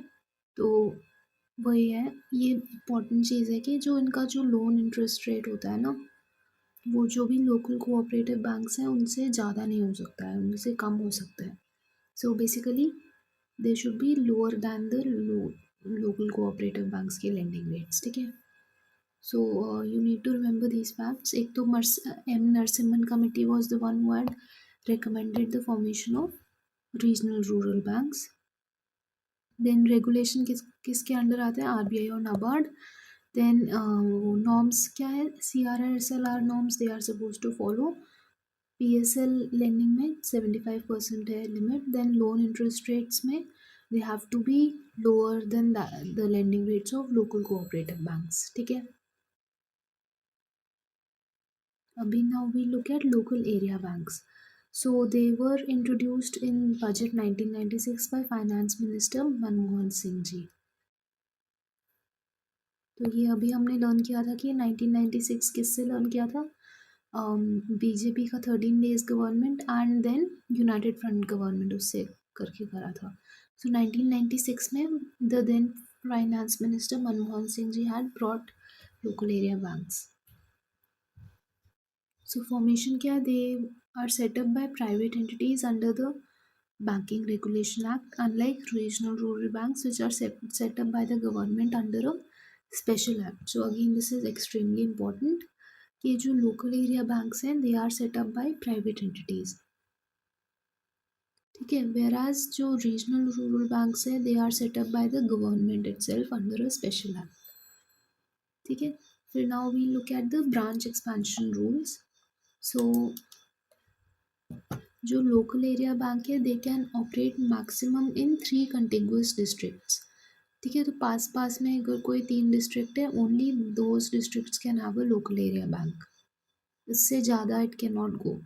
ठीक है. तो 4-5 districts में नहीं हो सकते उसके branches. It has to be within 3 districts and there is suppose to be only 1 urban branch per district.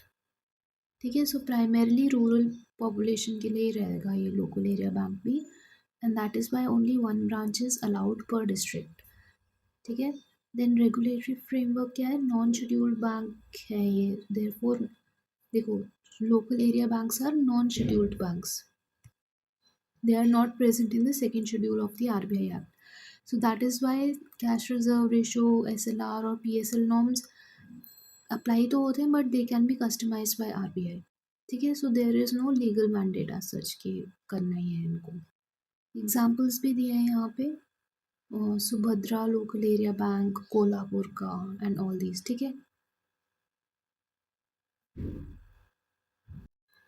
Now we'll looking at the shareholding shareholding pattern in regional rural banks.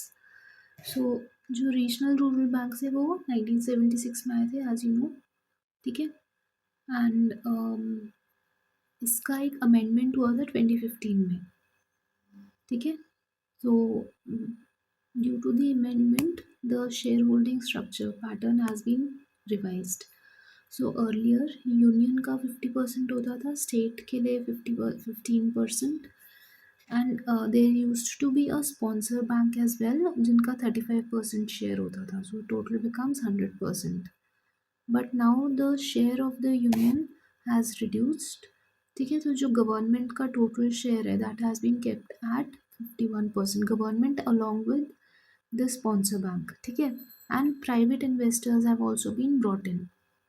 ठीक है. तो private sector को भी they have been allowed to come into regional rural banks as well. तो government का कितना, union and state का along with the sponsor bank that will be 51% and private investors 49%. Benefit क्या है? RRBs can now issue new shares in the market to raise capital from private investors. ठीक है? So this entire thing is important. Shareholding pattern you should be knowing.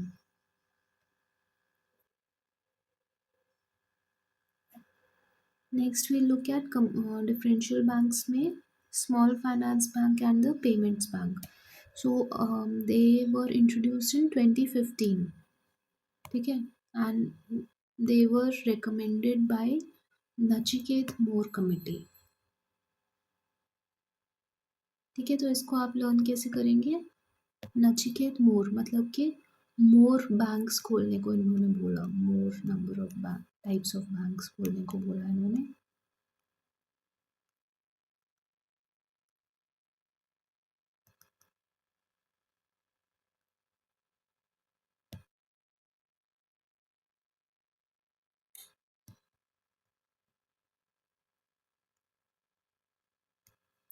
ठीक है, ऐसा बोला Nachiket Mor committee ने. Now this has been approved by RBI governor Raghuram Rajan and purpose क्या था? वही financial inclusion, competition, innovation etcetera. ठीक है, अभी इनका देख लेते हैं. स्मॉल फाइनेंस बैंक और पेमेंट्स बैंक होते हैं ना. सो पैरामीटर्स के बेसिस पे we will see the difference between the two. ठीक है, so first of all examples of small finance bank क्या क्या है? एक तो पंजाब का स्मॉल कैपिटल एसएफबी पंजाब के लिए है capital small finance bank. Then we have Ujjivan from Karnataka. Then Utkarsh करके एक है यूपी से. ठीक है, you do not have to learn these examples, बस 2-3 बार रीड करो, then you will be able to recognise them. Next है पेमेंट्स बैंक्स. इनके एग्जाम्पल्स है एयरटेल का payment bank, then India post, Fino, Paytm, Jio, NSDL. ठीक है, now we look at the eligibility for the same. तो जो small finance banks है उनको उनके पास minimum 100 crore rupees should be kept as a capital. ठीक है, secondly it should be started by a resident Indian. ठीक है, देन एनबीएफसी हो सकता है, माइक्रो फाइनेंस हो सकता है, and they should have 10+ years in banking और फाइनेंस, मतलब 10+ years of experience in banking और फाइनेंस. ठीक है, तो कोई भी नॉन बैंकिंग फाइनेंशियल कंपनी भी हो सकती है जो which wants to switch to being a small finance bank. Similarly it can also be a micro finance company or organization. ठीक है, so all of these can switch to becoming a small finance bank provided that they have a capital of rupees 100 crore, and along with that the organization should have 10+ years of experience in banking and finance. ठीक है, next है payment banks का क्या है? Again it requires minimum 100 crore rupees as a capital. ठीक है, again NBFCs या prepaid payment instruments जो होते हैं ना, वो सब telecom companies, supermarkets, cooperators, all of these can become a payment bank. ठीक है, और they can open a payment bank. इसमें वो 10+ years वाला there is no clause in payment bank, but small finance bank के लिए है. ठीक है, बिकॉज ये फाइनेंस की बात कर रहे हैं इसमें, है ना. Plus small finance bank will also be having loan lending powers as well. ठीक है, so that is why at least 10+ years of experience should be there, so that थोड़ा सा वो रहे कि experienced होना चाहिए ऑर्गेनाइजेशन को. whereas पेमेंट बैंक्स में there is no such requirement. Next है operational area. So preference is always given to northeast and central India. ठीक है, तो why? Because it already has very low banking penetration. जो southern parts of India है ना, they have very good banking penetration. तो उनका जो normal हमारे scheduled commercial banks है ना, they have a lot of branches in the rural areas and the rural population is मतलब काफ़ी ज़्यादा फाइनेंशियल इंक्लूजन है वहाँ पे. Whereas हमारा जो सेंट्रल पार्ट ऑफ इंडिया है and along with that north east seven sisters जो है ना, all of those they have very low banking penetration and that is why small finance banks are primarily situated here. ठीक है. Payment banks कहीं पे भी हो सकते हैं. There is no as such operational area mentioned. Next है CRR, SLR, repo rate and FDI. So these rates remain the same as that of private banks when it comes to small finance banks. ठीक है. Whereas in the case of payment banks, again private banks जैसे ही रहते हैं इनके सारे limits, but जो SLR limits हैं those have special conditions. So in case of payment banks they have special SLR conditions. तो इसको कैसे लर्न करेंगे. देखो पेमेंट बैंक है, this is primarily made for making payments, no lending powers. Lending power नहीं है तो इसलिए स्टैट्यूटरी लिक्विडिटी रेशियो भी नहीं दिया है उन्होंने. एज सच कुछ लिंक बन नहीं रहा है बट आप ऐसे लर्न कर सकते हैं इनको. ठीक है. नेक्स्ट है rural penetration. So small finance banks के nearly 25% of the branches should be in unbanked rural areas. That is 1/4 of the branches. ठीक है.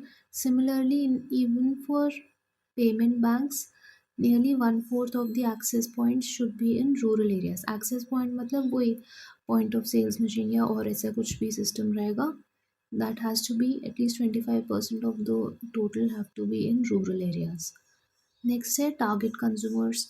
So for small finance banks, the main target consumers are small banks, small businesses. I'm sorry, small businesses, farmers, MSMEs, etc. And for payment banks के लिए small businesses, migrant workers, low income households. ठीक है. ये सब.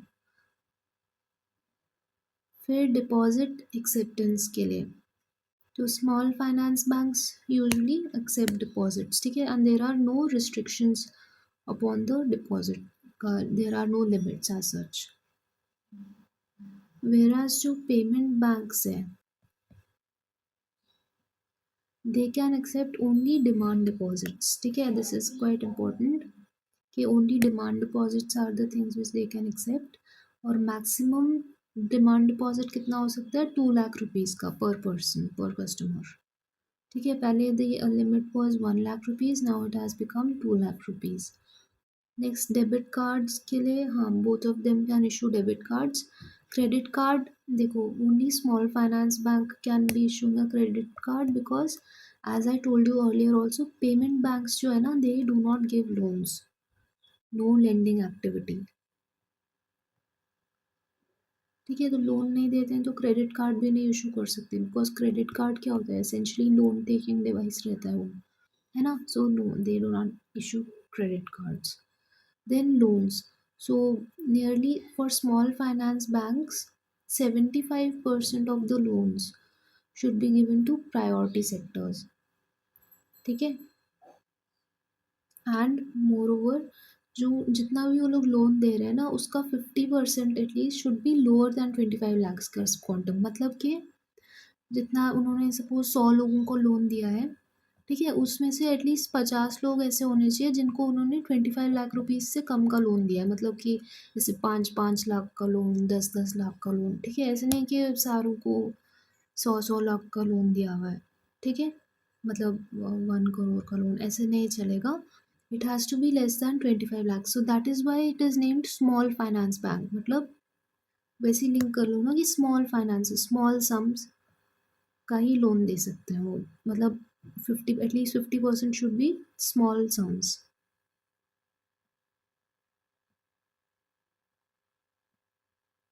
ठीक है.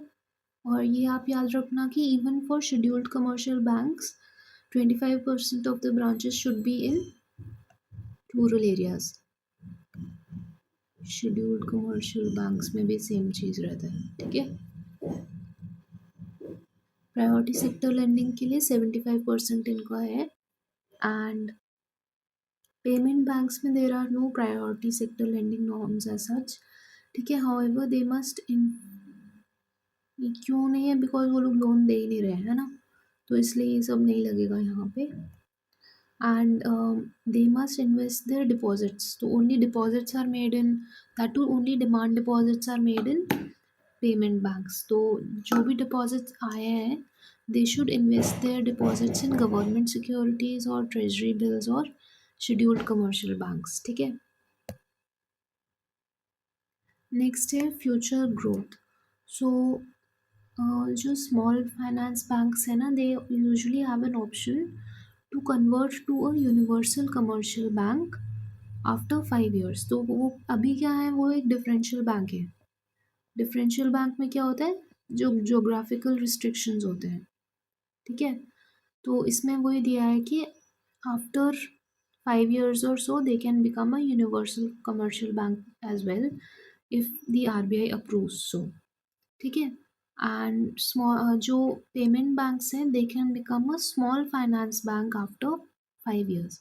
Universal commercial bank में क्या होता है, there are no geographical restrictions, ठीक है, वेयर एज डिफरेंशियल बैंक्स में होते हैं, है ना। तो वही दिया है यहाँ पे। और जो पेमेंट बैंक है वो ये बन सकता है, स्मॉल फाइनेंस बैंक बन सकता है, ठीक है। Now we look at on tap licensings, licences for starting a small finance bank. So on tap licensing में I have already explained to you about as well।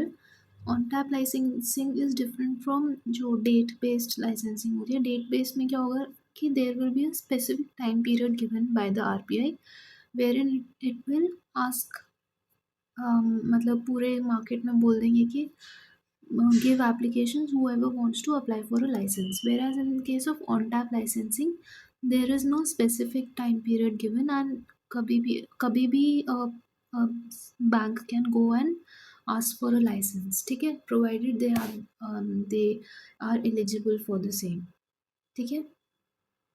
तो स्मॉल फाइनेंस बैंक्स के लिए क्या कर रहा है, RBI has introduced on tap licensing. तो बस ये दिया है, 2019 में इंट्रोड्यूस करा था। एंड एलिजिबिलिटी क्या है फॉर ऑन टैप लाइसेंसिंग, देखो स्मॉल फाइनेंस बैंक का वैसे एलिजिबिलिटी क्या है, 100 करोड़ का कैपिटल होना चाहिए, है ना, मिनिमम 100 करोड़ कैपिटल होना चाहिए। How ever if you want an on tap license then the minimum capital requirement will become 200 crore rupees, ठीक है। सिमिलरली जो प्रोमोटर्स होते हैं उस स्मॉल फाइनेंस बैंक के, दे should B resident Indians and they should have at least 10 years of experience in banking and finance, ठीक है। फिर ये तो सेम पहले भी यही वाला कंडीशन था, इसमें भी यहाँ पे यही है, बस this condition is different that for on tap licensing you require 200 crores capital whereas 100 crores for normal cases, ठीक है। एंड फॉरेन शेयर होल्डिंग्स कितना रहेगा वो सब we have already seen as per the FDI rules for private banks. तो private banks में कितना है FDI rule, it is 49% automatic route and 74% via government approval, ठीक है। तो same thing applies here as well foreign share holding के case के लिए, ठीक है। फिर मैंडेटरी रूरल प्रेजेंस होना चाहिए। So 25% of the branches should be in unbanked rural areas, ठीक है। ये this applies to all banks nearly, सारे जो शेड्यूल्ड कमर्शियल बैंक्स हैं उन सब में वही रहता है कि 1/4 of the branches at least should be in unbanked rural areas, ठीक है। नेक्स्ट देख लेते हैं पेमेंट्स बैंक में इंडिया पोस्ट पेमेंट्स बैंक, ठीक है। सो डिपार्टमेंट ऑफ पोस्ट है ना, it owns the India post payments bank और 100% ओनरशिप उनके पास में ही है। And so it comes under the ministry of communication and information technology, ठीक है। रजिस्ट्रेशन क्या कहाँ पे करेंगे? It is basically a public limited company under companies act, so this is important that वो कंपनीज एक्ट के अंडर आता है। एंड लाइसेंस कहाँ से मिला था उसको? आरबीआई के थ्रू ही लाइसेंस मिला था under the banking regulation act, so this is important. जो नॉर्मल बैंक्स होते हैं they get a licence under RBI act, whereas जैसे शेड्यूल्ड कमर्शियल बैंक है उन सबको they get a licence under the RBI act. नहीं, शायद licence इसके अंडर ही मिलता है सबको as far as I know. ठीक है, तो बैंकिंग रेगुलेशन एक्ट के अंडर मिला है इनको भी लाइसेंस। देन लॉन्च कब हुआ था? 2018 में लॉन्च हुआ था। ठीक है, इससे पहले एयरटेल पेमेंट्स बैंक भी एक लॉन्च हो गया था 17 में, but that is not important for us. अभी हम पढ़ रहे हैं इंडिया पोस्ट पेमेंट बैंक का। इंडिया पोस्ट पेमेंट बैंक को आप लर्न कैसे करेंगे? इसका लॉन्च डेट इट इज़ 2018, तो 8 और बी लुक सिमिलर है ना, तो वैसे करके यू कैन रिमेंबर दिस। ठीक है, नेक्स्ट है largest customer reach, so it reaches around 1.55 lakh post offices across India. ठीक है, देन यूनिक फीचर क्या है? It focuses on doorstep banking via postman. ठीक है, that is quite unique to this. और ये तो पता ही है हमको, जो सारे पोस्ट ऑफिसेज हैं ना they act as a branch for these India post payments banks. ठीक है, फिर बैंक अकाउंट के टाइप्स क्या हैं? There are primarily three types of bank accounts when it comes to India Post Payment Banks. We have Safal, Sugam and Saral. ठीक है, और इनका difference is not very important for examination. Next है इसमें there is the provision that you can have an account even if you have zero balance in the account. ठीक है, जो बाकी आपने देखा होगा शेड्यूल्ड कमर्शियल बैंक्स वगैरह में they usually mandate a minimum balance. ठीक है, whereas in this case India post payments bank you do not have to keep a minimum balance. Next है minor accounts. Children aged 10 plus can also open an account. Future plans क्या? In 2019 IPPB had expressed an interest to convert into a small finance bank to offer loans. So RBI का rule क्या है payment banks के लिए? At least they should have operated for 5 years before applying for an SFB license. ठीक है, so there is a possibility that in future IPPB may convert itself into a small finance bank. ठीक है, तो this was important. इसमें the according to me the entire text is important. ठीक है, कुछ भी क्वेश्चन बन सकता है इन सब चीज़ों में and these are fairly simple things and it will be easy to remember. बस यही फैक्ट था, वो मैंने I have given you a trick for remembering this. ठीक है,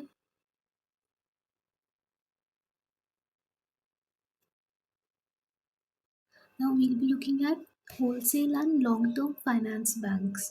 So these have been proposed by the RBI in 2017. ठीक है, purpose basically इनका क्या रहेगा? लॉन्ग टर्म होलसेल फाइनेंसिंग, मतलब एट लार्ज स्केल्स। ठीक है, so long term wholesale financing रहेगा and it has not been implemented up till date, therefore ज़्यादा इस पे नहीं will be focusing upon this. Next है डिजिटल पेमेंट्स। ठीक है, and digital banks which are being proposed by Niti Aayog. So वही, ये अगेन proposed है, this has not come into picture right now, तो ये दिस इज़ नॉट इम्पॉर्टेंट। बस इसमें क्या होगा? They intend to set these up under the banking regulation act. There will be no physical branches for these digital banks and it will be operating entirely online. ठीक है, so this is aimed at enhancing financial inclusion especially in rural areas. So again not important from the exam point of view since they have not yet been introduced. फिर है digital banking units in budget. So basically budget 2022 में digital banking units करके एक चीज़ थी। So 75 digital banking units were set up. So basically जो commercial banks होते हैं they set up paperless digital only branches with self service kiosks for banking services, इनको बोलते हैं डिजिटल बैंकिंग यूनिट। ठीक है, एंड वही regulations will be given by the RBI itself. तो बेसिकली क्या है ये डिजिटल बैंकिंग यूनिट? एक सेल्फ सर्विस कियोस्क करके कुछ भी एक ब्रांच रहेगी, बैंक ब्रांच रहेगी, उसमें ओनली कियोस्क रहेंगे, सेल्फ सर्विस कियोस्क। ठीक है, there will be no person as such, है ना। So commercial banks will establish paperless, digital only branches with self-service kiosks for banking services। ठीक है, नेक्स्ट है डिजिटल पेमेंट्स के लिए न्यू बैंक्स और full stack digital banks. So definition क्या है इनका? These are fully online based banking platforms with no physical branches.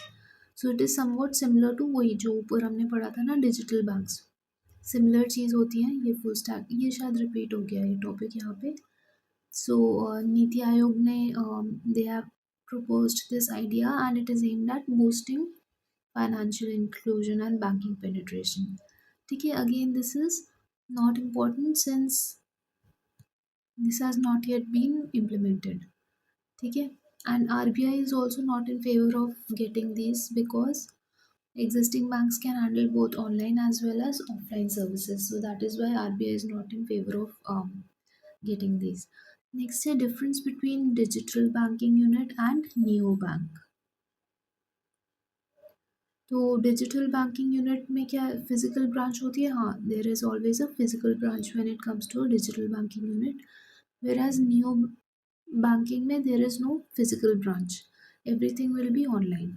ठीक है, इनका जो फिजिकल ब्रांच रहेगा ना, उसमें there will be a lot of automatic machines and self service kiosks which will be carrying out certain operations, whereas in this case there is no such thing। ठीक है, so do they exist in reality? Yes, digital banking units do exist in reality, जैसे axis bank के होते हैं, even SBI का भी होता है। ठीक है, whereas new bank का no, they do not exist in reality। RBI is not in favor of these। ठीक है, next we'll be looking at cooperative banks and their difference from commercial banks। so देखो, जो commercial bank का we are looking at the differences, तो हम लोग combined study करेंगे इसका यहाँ पे। हाँ, बस आप इसको मार्क कर लीजिए, डिजिटल बैंकिंग यूनिट 75 हैं and paperless digital only banks with self service kiosk. So this only this much you need to revise from here. ठीक है, बाकी everything is not as important.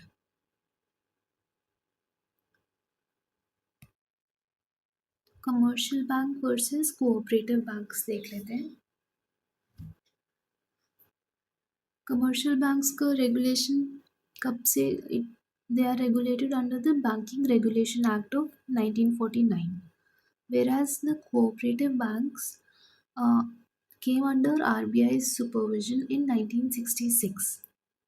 ठीक है, so we need to remember this date. अभी I give you some trick to, देखो इसको ऐसे ही learn हो जाएगा। 1966 है ना, और कोऑपरेटिव में दो ओज हैं, तो ये जो दो ओ हैं वो सिक्स जैसे दिख रहे हैं थोड़ा सा, तो वैसे करके आप लिंक कर लो। ठीक है, this is how you can link these two and remember.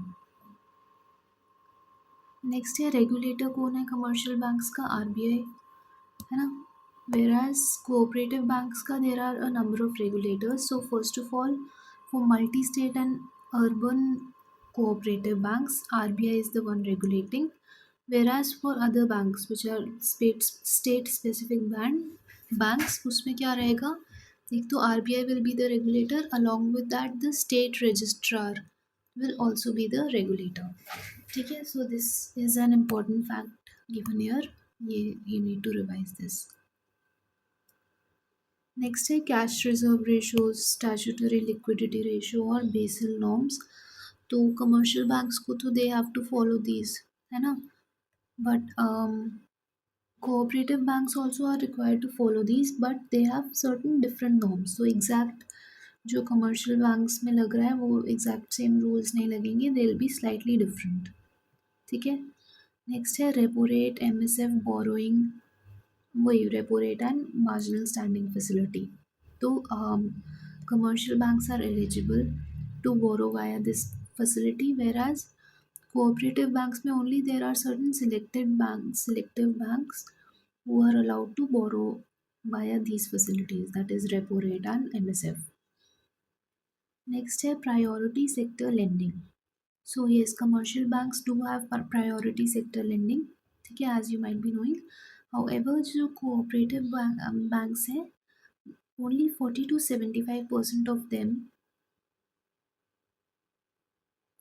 रुको, जो प्रायोरिटी सेक्टर लेंडिंग नॉर्म्स यहाँ पे अप्लाई होते हैं, वेराज कोऑपरेटिव बैंक्स में देखो क्या होता है, cooperative banks are primarily made by a number of members. तो उसमें क्या होता है, जो भी मेंबर्स हैं वो ही, those people will be the one who will be boring, ठीक है। तो यहाँ पे वैसे PSL नॉर्म्स लगते नहीं हैं। However for urban cooperative banks there are certain limits, ये 40 to 75% वाला लिमिट है, 75% वाला है actually, it is 75% of their loans have to be given to the priority sectors, ठीक है। जो बाकी कोऑपरेटिव्स होते हैं उसमें this does not apply because they will be lending to their members only, ठीक है। नेक्स्ट है who can borrow. So commercial banks में any one can borrow, whereas when it comes to cooperative banks, the first preference for borrowing is given to its members. So as I told you earlier also, वहाँ पे वो अपने members को ही primarily देते हैं loans, ठीक है। Next है voting power. So in commercial banks the voting power is based upon their share holding. So for example there is a company नहीं, कोई भी बैंक है, सपोज ICICI है, so it has certain foreign investors, then it has normal जो private companies हैं वो लोग भी इन्वेस्टर्स हैं। So all of them they will be having voting powers according to their share holding capacity, capacity नहीं, share holding जितनी भी है उनकी उस बैंक में, accordingly they will be having voting powers. Whereas when it comes to cooperative banks, वहाँ पे क्या रहेगा, the principle of one member one vote will be followed, ठीक है। So regardless of how much capital they have, they will be following the idea of one member one vote. Now profit motive, देखो, जो commercial banks है they are purely profit driven banks, whereas when it comes to cooperative banks, they are primarily community focused and they have lower lending rates, ठीक है। तो ये हमें पता ही है कि कोऑपरेटिव बैंक वैसे ही एक कम्युनिटी के लिए बनाया है, सेट ऑफ मेंबर्स के लिए, that is why they are not very profit driven and काफ़ी कम उनका लेंडिंग रेट रहता है, अनलाइक कमर्शियल बैंक्स। फिर प्रेजेंस कहाँ कहाँ पे है, देखो, जो कमर्शियल बैंक्स हैं they will be all over India as well as overseas branches भी होंगे उनके। हाउएवर जो कोऑपरेटिव बैंक्स हैं they will be in specific areas, जैसे गुजरात में there will be a cooperative bank for all its members, जो भी मेंबर्स हैं कोई भी, फॉर एग्जांपल पापड़ मेकिंग जो भी पापड़ बनाते हैं उन सब लोगों ने अगर कोऑपरेटिव बनाया रहेगा कि एक मोनोपोली तो नहीं बोलेंगे इसको, यूनियन टाइप बोल सकते हैं, कि सारे जो पापड़ मेकिंग ऑर्गेनाइजेशंस हैं वो लोग किसी कोई एक कोऑपरेटिव बना सकते हैं। तो ऐसे कर करके there are certain cooperatives and they will be limited to specific areas. तो गुजरात में है, महाराष्ट्र, आंध्र प्रदेश, तमिलनाडु, ठीक है। Now we'll be looking at types of cooperative banks. So urban cooperative banks, types of cooperative banks में first of all we look at urban cooperative banks and the rural cooperative banks. So these urban cooperative banks as well as rural cooperative banks can further be divided into categories such as ये scheduled, non-scheduled banks. So depending upon whether they have been included in RBI's second schedule or not, they can be divided into scheduled and non-scheduled banks. Similarly, single state or multi-state cooperatives भी होते हैं.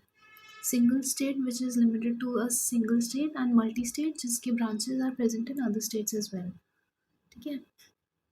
So 2018 onwards, RBI had allowed the conversion of urban cooperative banks as well as other such cooperative banks into small finance banks with conditions, with certain conditions. ठीक है, तो इसमें you need to remember the categories primarily. Next है rural cooperative bank and उसका structure. So जो state rural cooperative banks होते हैं, सबसे पहले they will be having the state cooperative bank. ये I will be telling this to you in a pyramidal fashion. तो सबसे ऊपर क्या रहेगा? State cooperative bank. This is the state cooperative bank. ठीक है, उसके नीचे क्या रहेगा? District central cooperative bank.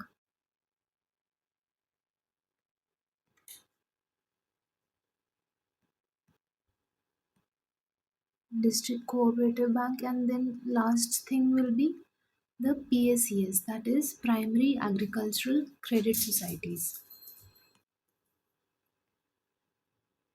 ठीक है, तो this is the structure. Basically जो रूरल कोऑपरेटिव बैंक्स हैं उनका यही स्ट्रक्चर होता है. So on top we have the state cooperative banks, then below that you will be having the district cooperative banks, and thirdly you will be having primary agricultural credit societies. ठीक है,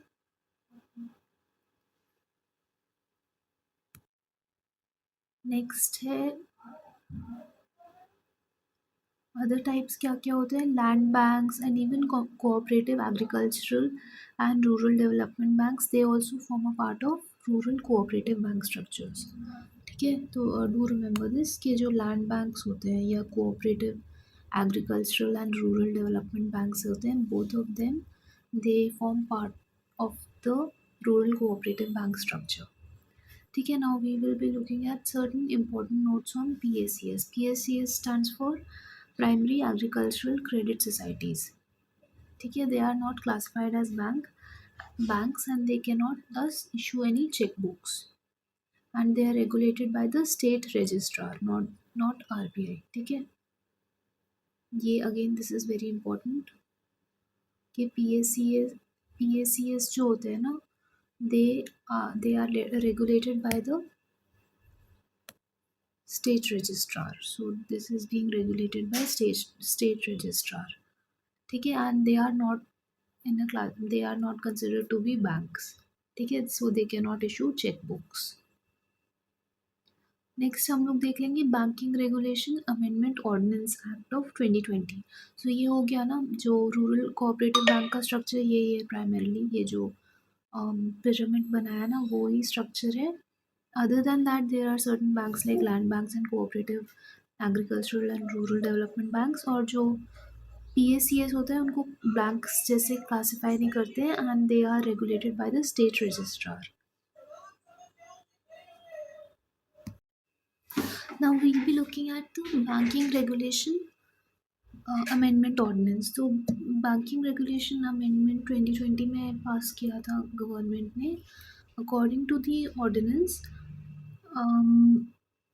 basically it was aimed at protecting depositors and preventing fraud in cooperative banks. ठीक है, उन्होंने क्या किया, जो dual regulation होता है ना कोऑपरेटिव बैंक्स के सेक्टर में, that was removed and most of the cooperative banks were brought under RBI's regulation. ठीक है, डुअल रेगुलेशन कहाँ होता था? पहले क्या होता था, even state government use to regulate single state या मल्टी स्टेट, जो सिंगल स्टेट कोऑपरेटिव बैंक्स होते थे ना उनको state governments used to regulate. But after this ordinance, only RBI was the sole regulator of these cooperatives. ठीक है, तो अभी now we look at this table once. So commercial banks को कौन regulate करते थे पहले? RBI. अभी भी RBI कर रहे हैं. Then single state rural cooperative banks, इनको पहले कौन regulate करता था? RBI. Along with RBI, even state government used to regulate. Whereas अभी भी मतलब after this regulation also both RBI as well as state government regulate, because जो rural banks है ना, रूरल कोऑपरेटिव बैंक्स है, उसमें स्टेट गवर्नमेंट का intervention is also required in order to ensure welfare of the rural populations, ठीक है। Whereas जो single state urban cooperative banks हैं, उनका पहले आरबीआई और स्टेट गवर्नमेंट करते थे regulate, but after the ordinance only RBI became the main regulator of single state urban cooperative banks, ठीक है। Now we look eight multi state cooperative banks. So पहले क्या होता था, RBI along with the union government used to regulate these, whereas अभी multi state cooperative banks come under the regulation of only the RBI.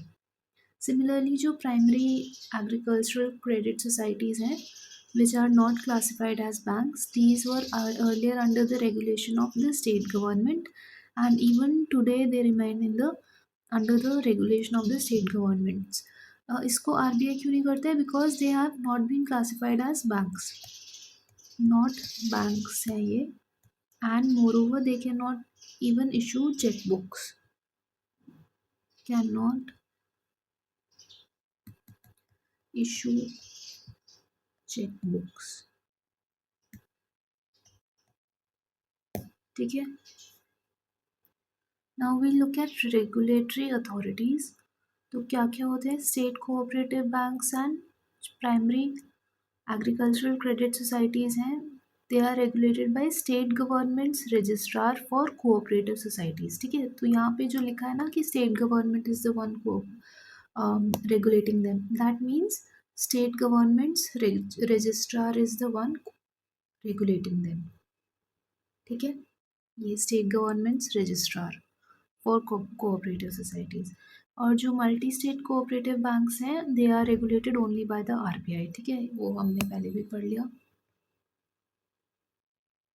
ठीक है। Now we'll move to NUCFBC, which is an urban umbrella organization or an SRO for universal I'm sorry, for urban cooperative banks, ठीक है।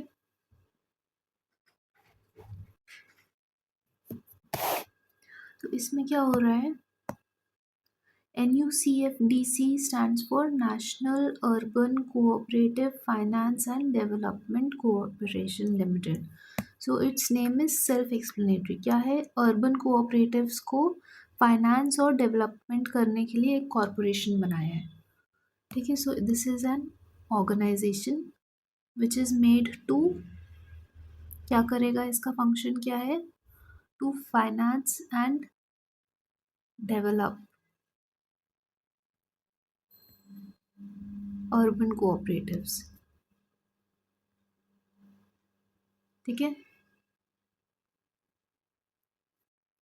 And it is a non-banking financial company, and it is being regulated by the RBI, and it was launched by Ministry of Corporation in Delhi, ठीक है।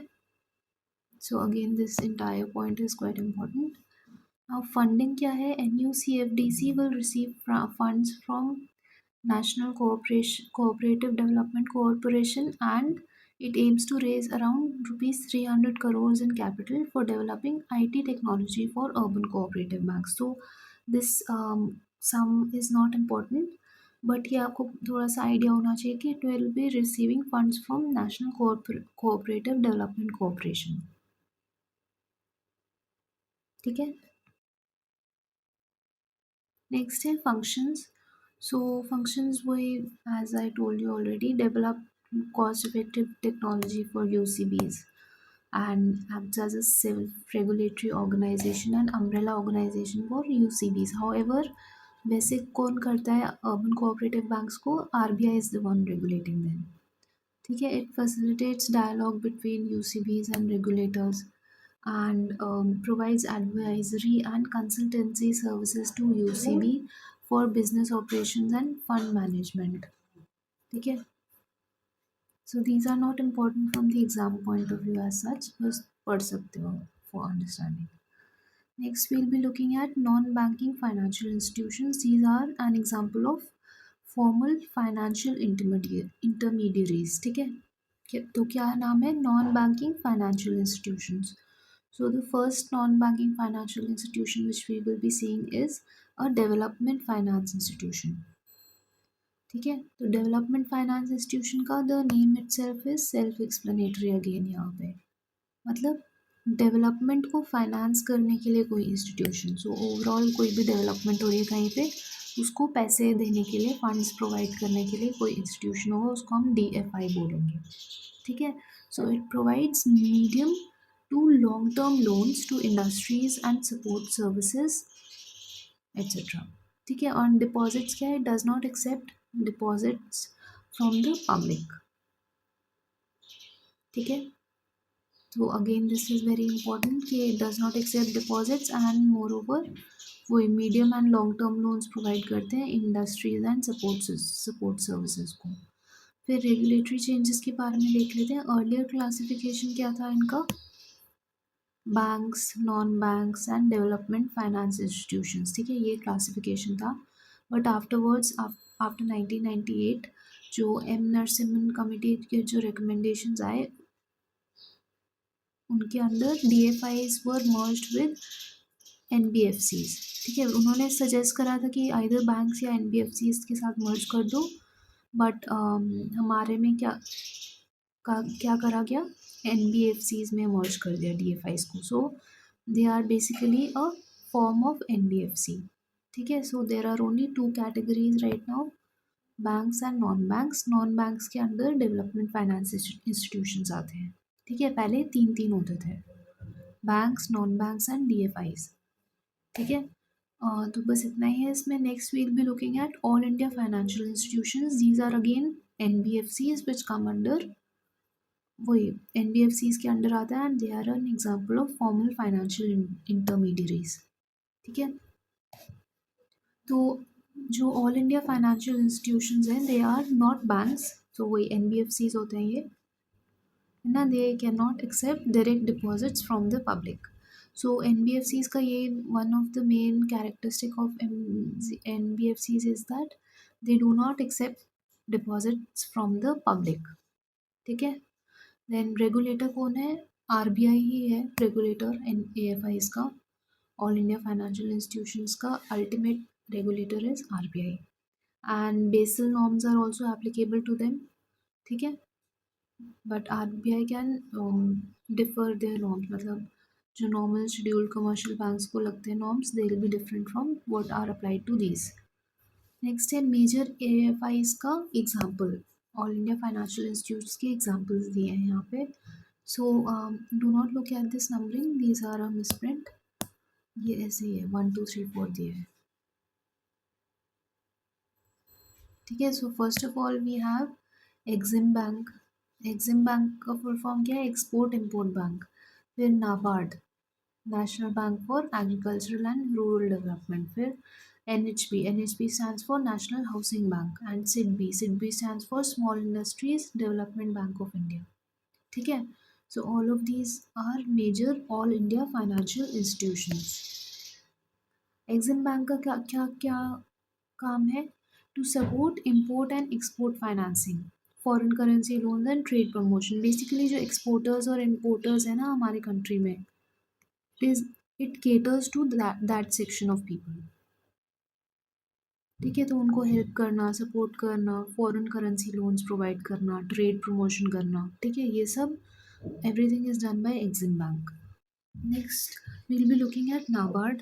NABARD is National Bank for Agricultural and Rural Development. So, as the name suggests, it is related to agriculture and rural development.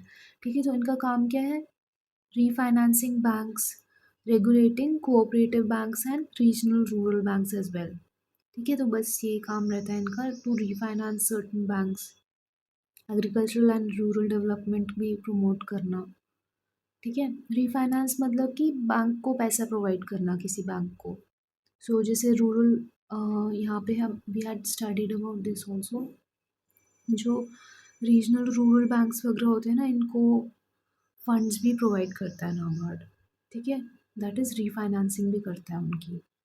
ये regulates cooperative banks, वही RRBs को regulate करता है, and refinancing is also being done. Next is National Housing Bank. So as the name suggests, it is related to housing. Housing finance provide करता है loans to banks and NBFCs for housing projects. तो ऐसे नहीं है कि एक जैसे NHP में जाके if I am a retail customer, so मेरे को कहीं घर खरीदना है तो मैं जाके एनएचपी से लोन लूँगी, ऐसा नहीं होगा. I will go to the normal bank only, I will go to SBI और समथिंग लाइक दैट. बट जो एसबीआई है उसको certain funds will be provided by NHB to be regulated, to be circulated into the housing finance sector. समझ आया आपको? Basically जो NHB है क्या करेगा, ये देगा दूसरे बैंक्स को फंड्स देगा. जैसे अलग अलग बैंक को फंड दे दिया हाउसिंग फाइनेंस के लिए, ठीक है, और ये जो बैंक्स हैं ये फिर नॉर्मल लोगों को पैसे देंगे, हाउसिंग लोन्स देंगे. ठीक है, तो ऐसा हो रहा है इसमें. Housing finance, it provides loans to banks and NBFCs for housing projects, and it maintains the residex index as well. Again this is extremely important. ये रेसिडेक्स इंडेक्स जो होता है, that is real estate price index. It is being maintained by whom, National housing Bank. This will be easy to remember because नाम ही क्या है इसका, real estate. Housing housing और real estate you can easily link, तो ये हो जाएगा. फिर SIDBI, SIDBI stands for small industries development bank of India. ठीक है, तो इनका क्या काम है, स्मॉल इंडस्ट्रीज को डेवलप करना. So all of their names are quite self explanatory.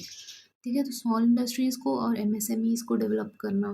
ठीक है, and they also run credit guarantee funds, and एक उद्यमी मित्र करके भी एक स्कीम है for small business loans, that is also operated by them. ठीक है.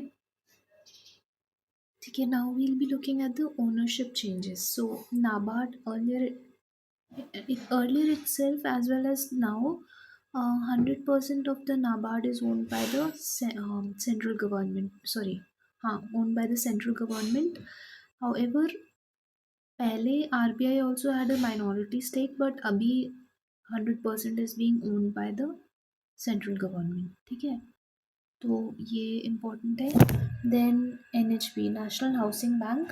Originally it was owned by RBI, but 100% it was transferred to the government in 2019. ठीक है, and जो सिडबी है, initially IDBI had owned it. Later देखो इसको ऐसे ही learn हो जाएगा कि IDBI और सिडबी है ना. So this will be easy to remember. So later onwards, the shareholding was transferred to SBI, LIC, etc. ठीक है, तो इसमें अभी लर्न करने का वही है कि NABARD is also owned by the central government, and even national housing bank is also being owned by the central government. ठीक है, इनको कैसे लर्न करेंगे हम लोग, देखो क्या होता है. नेशनल हाउसिंग बैंक और जो NABARD, NABARD is linked with agriculture, and National Housing Bank is concerned with housing. ठीक है, both of these sectors or subjects, these are dealt by with the, they are dealt by the central government. ठीक है, central government is the one making policies on both the things, agriculture में भी और even housing के लिए भी.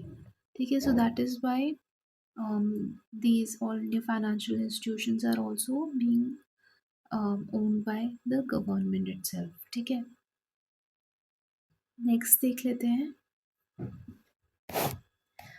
NABFID, that is the fifth all India financial institution. So ये तीन हो गए. Fifth all India financial institution है National bank for financing infrastructure and Development. ठीक है, so I will be highlighting the name. So this was established in 2021 by an act of the parliament. ठीक है, and initial capital था 20,000 crore. Funding sources इसके कौन से थे, RBI, government, financial institutions, world bank, market bonds etcetera. ठीक है, loan target था around ₹5 lakh crore for 3 years. This target is not very important, ठीक है, but you should know that it supports national infrastructure pipeline, this is an important fact कि national infrastructure pipeline कौन करता है support, it is being supported by the national bank for financing infrastructure and development. Then chairman कौन थे, KV Kamath. Let me check if he is still the chairman, NABFID।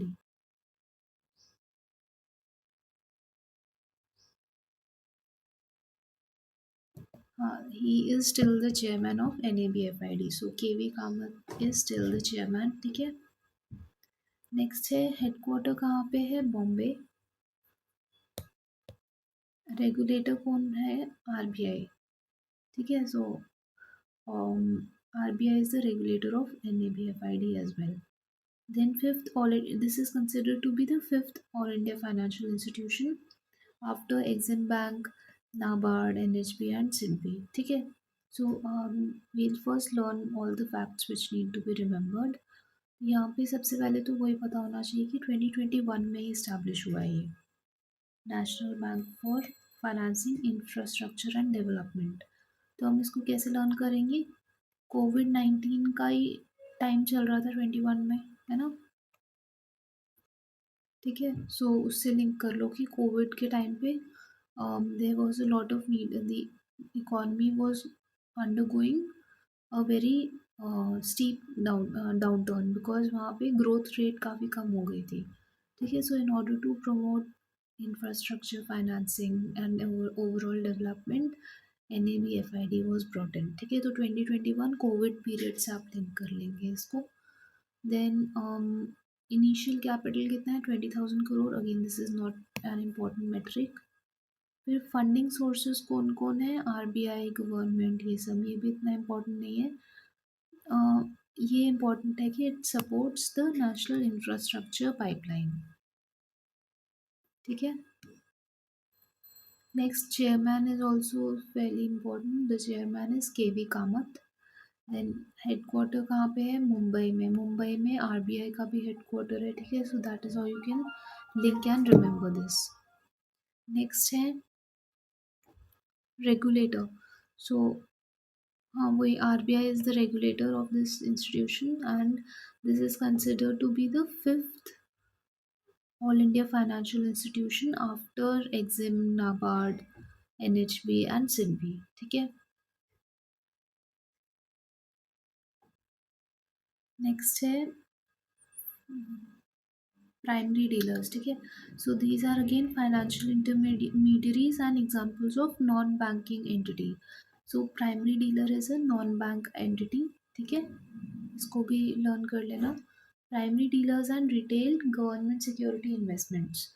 So primary market में क्या होता है, जो प्राइमरी डीलर्स होते हैं they generally buy the fresh government securities directly from RBI's e-Kuber platform, ठीक है, and then they sell the security in the secondary market for a higher price. Higher price से समझ रहे हैं ना आप, इंटरेस्ट रेट हायर रहेगा, ठीक है। तो क्या करा है, government security they buy it from the ecobear platform and then they sell it in the secondary market. Then they are licensed by the RBI as well. So there are nearly 20 plus primary dealers which have been licensed by the RBI, ठीक है, including 14 banks. Example SBI, Kotak, HSBC, Standard Chartered, etc. Then retail investors के बारे में क्या दिया है, they can buy government securities directly from RBI via the retail direct gilt account, ठीक है। So we have read about this in the previous video as well। RTG account रहता है, retail direct gilt account, ठीक है।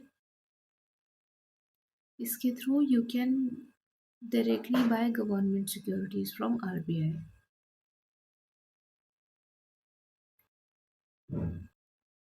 इसमें बस ये आपको एक तो e-Kuber लर्न करना है और ये याद होना चाहिए कि there are 20 primary dealers in the country, है ना। तो आप इसको ऐसे लर्न कर लो, primary dealers are generally young people जिनको ऐसे पैसे, बस ये लर्न करने के लिए I am telling you a mnemonic. Primary dealers are generally young people who want to earn money. तो यंग कितना होगा, 20 ईयर्स ऑफ एज के, सो उससे आप लिंक कर लो 20 से 20 plus PDs, that is primary dealers. ठीक है, and out of these 20 nearly 14 of them are belonging to specific banks itself. ठीक है, तो ऐसा सिस्टम है। um, बाकी तो ये बस देख सकते हैं। Next we look at the comparison between commercial banks and NBFCs. ठीक है, तो सबसे पहले देखते हैं जो रजिस्ट्रेशन होता है। कमर्शियल बैंक्स का registration happens under the banking regulation act.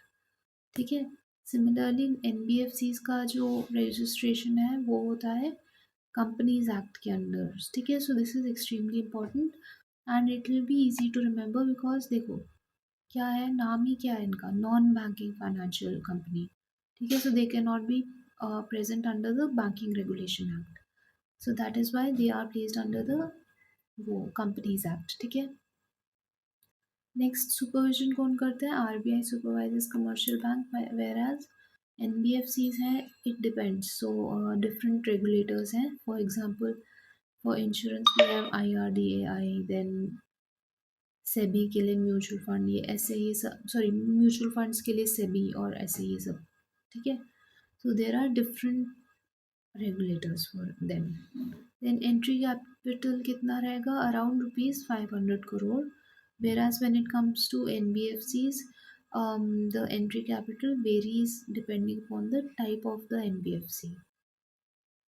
ठीक है, then deposit acceptance, so it accepts both time as well as demand deposits except payment banks, and only NBFC-D can accept time deposits, no insurance under deposit insurance credit guarantee corporation. ठीक है,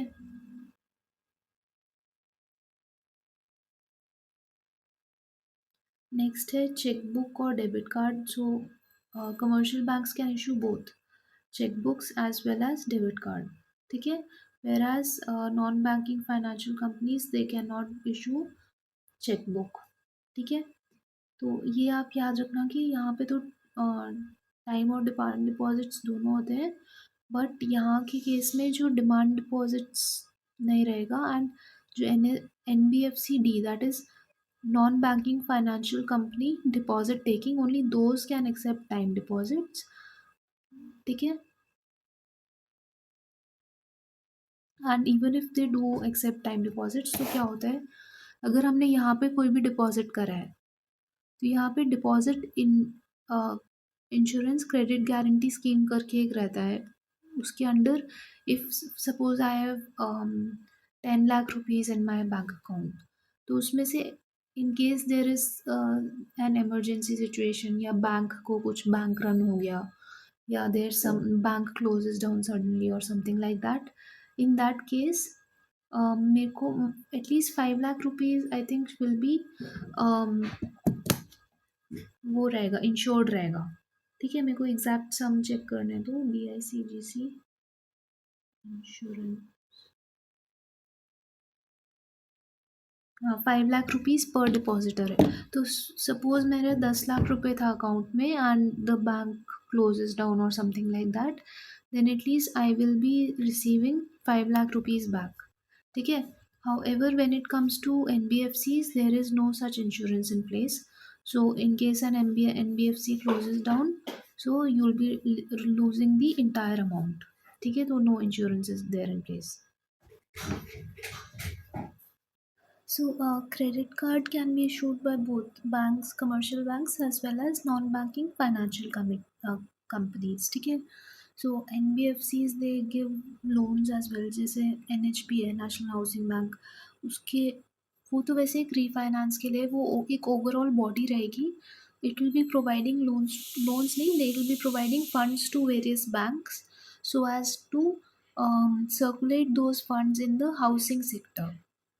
ठीक है, तो loans तो they do provide, मतलब जो NBFCs है वो लोन प्रोवाइड करते हैं, that is why they can issue credit cards as well. ठीक है, फिर है प्रूडेंशियल नॉर्म्स।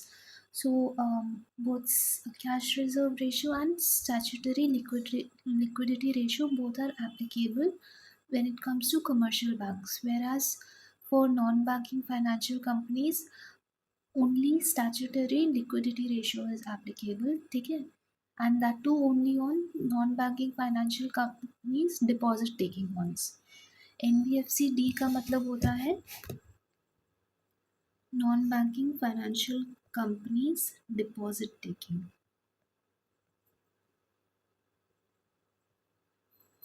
ठीक है, and there is no cash reserve ratio when it comes to them. ठीक है, then we look at the Basel norms.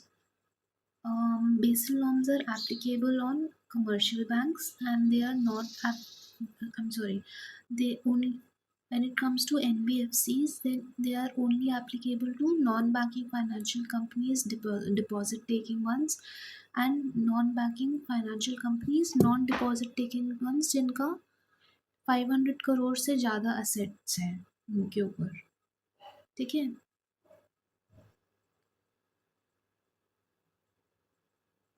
सो इसमें ये होता है, इसका जो फुल फॉर्म है, I write that down, non banking financial companies not non deposit taking,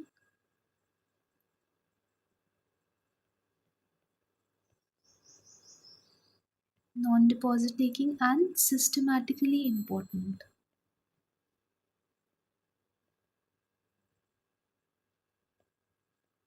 ठीक है? So even those are under the Basel norms, ठीक है? सो इसमें हमें क्या क्या लर्न करना है? First of all, you need to remember the acts, then you need to remember supervision. Basically सब कुछ लर्न करने का ये बहुत इंपॉर्टेंट है कि एंट्री कैपिटल कितना होता है. कमर्शियल बैंक्स के लिए it is 500 crores. Now we had earlier read about urban cooperative banks and all those things, small finance banks, उनके लिए कितना था? 100 crore was the entry capital. And in case they wanted on tap licensing, that in that case they used to have a entry capital limit of ₹200 crore, ठीक है? उसके बाद में ये हमें पता होना चाहिए कि DICGC का यहाँ पे there is no rule, so there is no insurance when it comes to NBFCs deposit taking ones. Next है चेक बुक और debit card, so they can be issued by both, whereas I'm sorry, they can be issued by commercial banks but non-banking financial companies can not issue debit cards, ठीक है? तो वो वहाँ पे ऐसा नहीं है कि you make a deposit, demand deposit and you take it out on any time. You are just making time deposits there. Therefore, debit cards are not provided because primarily we use debit cards for these things. जो saving deposit है उनको withdraw करने के लिए use करते हैं हम लोग प्राइमरली, ठीक है? सो दैट इज़ वाई यहाँ पे लिख लो reason, so that you are able to remember it. यहाँ पे लिखा है debit card can not issue रहेगा because only time deposits are allowed,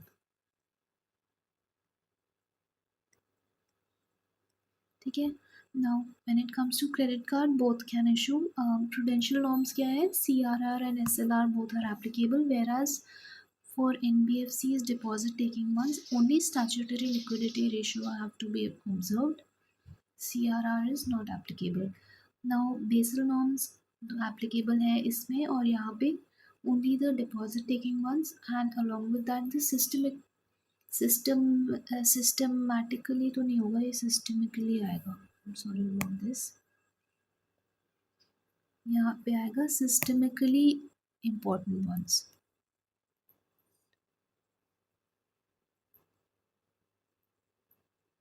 Only those have to follow the Basel norms. तो systemically important कौन रहेंगे?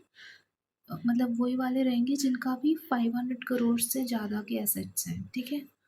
देन ये कहाँ कैसे लर्न होगा? This is similar to the capital requirement for commercial bank, so that way you can remember this as well, ठीक है? Next we look at investment of funds.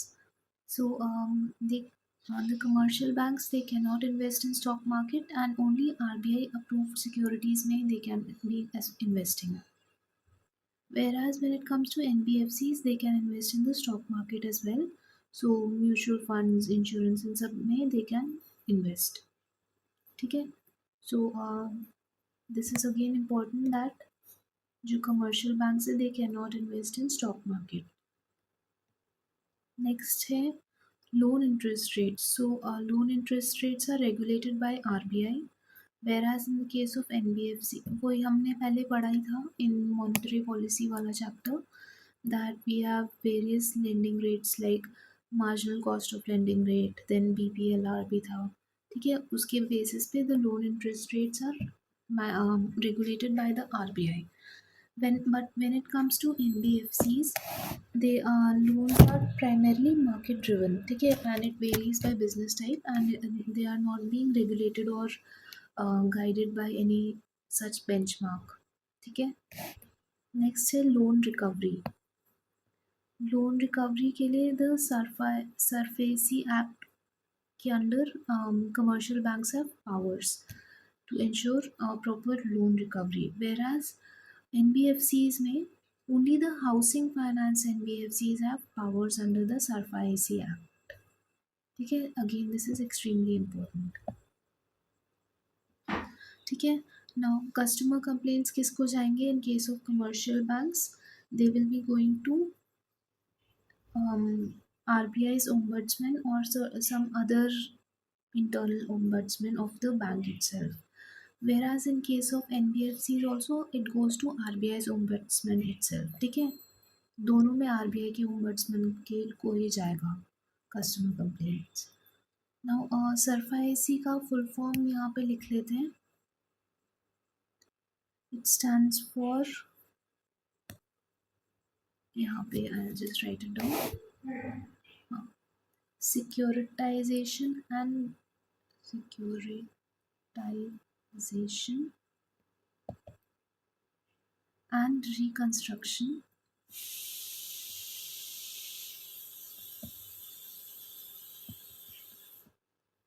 of financial assets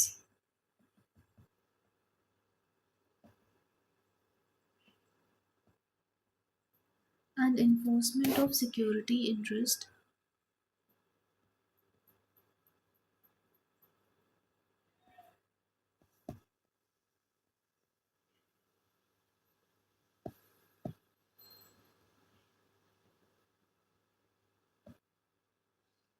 act 2002, ठीक है। So basically ये जो act है it is primarily aimed at ensuring speedy recovery of loans, ठीक है। So we'll be reading about the SARFAESI act in maybe probably in the next video, ठीक है। तो उसके बारे में वी विल सी के कैसे ऑपरेट होता है इसके अंदर सब कुछ, ठीक है। Next we'll see the next topic that NBFCs can directly issue credit cards. तो यहाँ पे भी हमने वी आर रेड की NBFCs can issue credit cards, ठीक है। तो वही यहाँ पे भी दिया है। So NBFCs can directly issue credit cards. तो पहले क्या होता था, NBFCs could issue only co-branded credit cards after tying up with a banker, ठीक है। को ब्रांडेड होते थे ये, so they did not have the right to publish their own credit cards, ठीक है। However even after 2022 reform this facility has been continuing, so only co-branded credit cards can be issued, ठीक है। So जैसे ये बजाज फिनसर्व का credit card है, it has been done with the help of a bank, तो co branding रहेगी उसमें, एक तो NBFC रहेगा and other one will be the bank, ठीक है। Now NBFCs before NBFCs cannot also directly issue credit card in its own capacity, as I told you earlier they have to co-brand it with a banker. However, after the 2022 reform they can also issue their own credit cards, ठीक है। बिल्कुल co-branding is not required anymore, ठीक है, and they can issue their own credit cards. Now NBFCs could direct before NBFCs could not directly tie up with the card payment gateways such as MasterCard, Visa, RuPay. That is why they had to go for co-branding. So वो लोग bank की help लेते थे so that the bank will tie up with this card payment gateway and then they'll issue the credit card. Whereas now, from now onwards, after the 2022 reform, they can directly tie up with the card payment gateway such as Mastercard, Maestro, Visa, Rupee, etc. ठीक है. So these reforms are again important. जो main reform in तीनों में क्या हुआ है? Co-branding of credit cards has become optional. ठीक है, so it is no longer necessary. No longer necessary. Okay, now we'll be looking at the pros and cons of NBFCs entering the card business. So again, this is not very important from the exam point of view, but understanding के लिए you can just go through this. Pros क्या दिया है वो, it will help in financial inclusion and avoid money lenders. Cons है कि there will be a lack of complaint handling. Since most NBFCs lack manpower for fraud or complaint resolution, that is why उनके पास कोई ombudsman as such नहीं है. ठीक है, so there may be a lot of wrongdoing which may be going on there. Next, there's always a risk of debt trap. So, if people have low financial literacy, then they might get trapped in a lot of debt. Okay, so if credit is available at मतलब बहुत easily, if they are able to avail credit, then they might in the future get entangled in some debt trap. तो ये यहाँ पे दिया है कोई के risk of debt trap है. This is not important from the preliminary examination point of view, and even mains examination में such questions are not generally asked. ठीक है. Next है NBFC is regulated by RBI. So as you might be knowing, there are various types of NBFCs and they have specific functions as well. तो उनको देख लेते हैं हम लोग. इन्वेस्टमेंट और क्रेडिट कंपनीज. सो इनका क्या काम होता है? Investment and credit companies, these are a type of NBFC and their main job is to provide loans for asset और machinery purchases like tractors, bulldozers etcetera. An example of this is Srei equipment finance. तो ये लोग कहाँ पे primarily इनका target audience कौन रहेगा? Farmers. ठीक है, farmers in large farmers who intend to buy tractors. ठीक है, so they will provide loans to those farmers for asset और मशीनरी परचेजेस. नेक्स्ट है consumer durable loan finance. That is मतलब ये एक तो हो गया हमारा investment and credit company. Then we have consumer durable loan finance और BNPL. BNPL stands for buy now pay later. ठीक है. So, basically, they support the purchases of electronics and appliances through EMI model or buy now pay later model. तो ये basically जो consumers होते हैं ना, normal customers, retail customers होते हैं, उनके लिए these generally work. So they provide EMI models. उसमें क्या रहेगा कि you purchase, for example you purchase an a laptop और something and you do not pay upfront, instead you pay EMIs. ठीक है. सो ये रहता है कंज्यूमर ड्यूरेबल लोन फाइनेंस या बाय नाउ पे लेटर, है ना. एंड EMI का फुल फॉर्म क्या होता है? We had read this in previous video also. EMI stands for, I'll write it down here, equated monthly installments. ठीक है. So in the previous video on monetary policy we had seen के EMI stands for equated monthly installments, and there are two ways that you can pay back a loan. Two ways to pay back a loan. तो पहला कौन सा था? वही EMI method. EMI method में क्या होगा? एवरी मंथ और regularly you will be paying a specified amount. ठीक है, एंड ऐसे धीरे धीरे करके you will be paying back that loan. मतलब प्रिंसिपल और interest combined you will be paying back in regular installments. Whereas there was another method also, that was known as the bullet method. Bullet method में क्या होगा, at the end of the loan period lump sum amount में you will be paying back the entire loan along with, मतलब पूरा principal as well as the interest, it will be paid back at once in a lump sum amount and that will be done at the end of the loan term. ठीक है, तो ये है उसमें। Then we also have core investment company, so these are companies which they invest in companies for the long term. For example, Tata capital, Reliance capital, then ILNFS, ठीक है, ये सब these are core investment companies and they invest in other companies, that too for a very long term. So कुछ angel investor type, वैसा तो वो same चीज़ नहीं है बट सिमिलर टू दैट। ठीक है, सो ये लॉन्ग टर्म इन्वेस्टमेंट करेंगे किसी भी कंपनी में and from the profits of that company they will be able to sustain themselves. मतलब जैसे अगर IPO निकलता है उस कंपनी का बाद में जाके कभी, then they will get their money back. ठीक है, वैसे रहेगा। नेक्स्ट है, ये हो गया कोर इन्वेस्टमेंट कंपनी। नेक्स्ट है इंफ्रास्ट्रक्चर फाइनेंस कंपनी या infrastructure debt fund. So it provides long-term loans for infrastructure projects like highways, airports, and power plants. ठीक है, so all of these, जो infrastructure finance company, as it the name itself is self-explanatory, infrastructure को finance करने के लिए काम करता है and the infrastructure in question is generally very large scale. तो जैसे highways हैं, airports, power plants, so large scale infrastructure, they are financed by these companies. Examples of these are L&T, infrastructure finance, ये सब। ठीक है, then we also have asset reconstruction companies.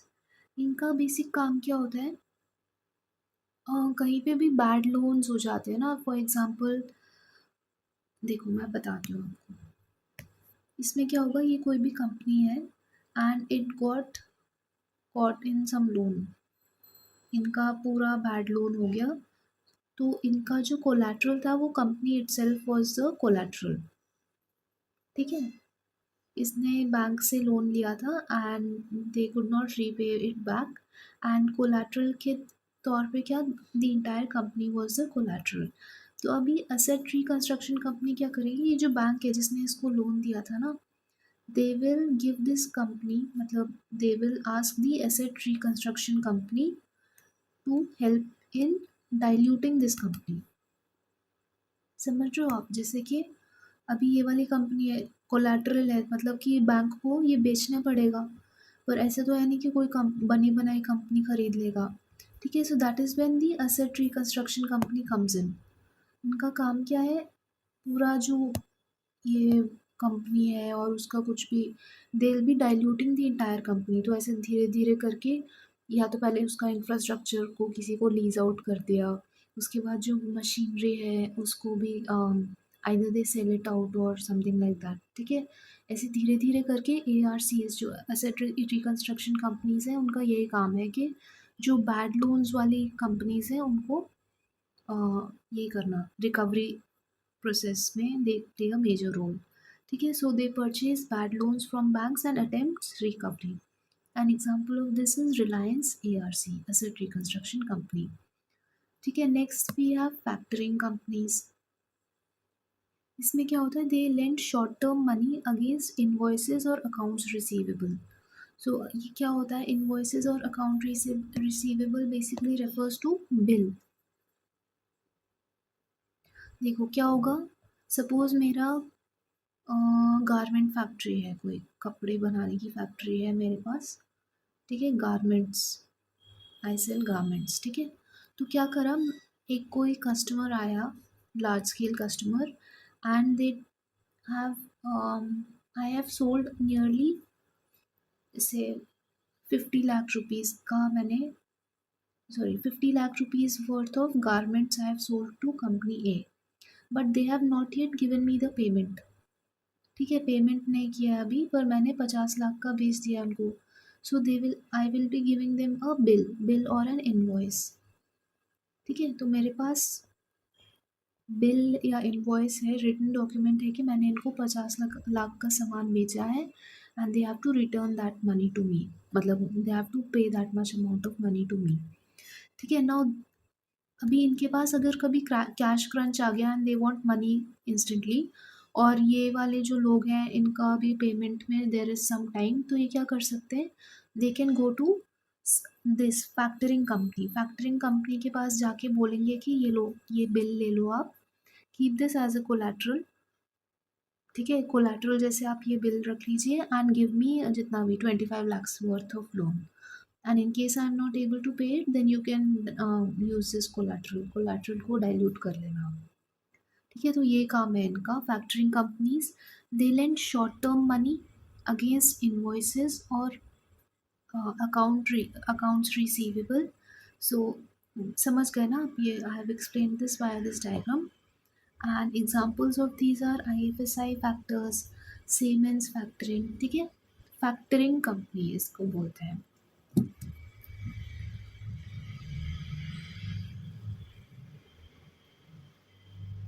Factoring का primary जो meaning होता है वो क्या होता है, यहाँ पे I just write down, factoring stands for ये it is basically a financial transaction wherein a business sells its account receivables to a third party।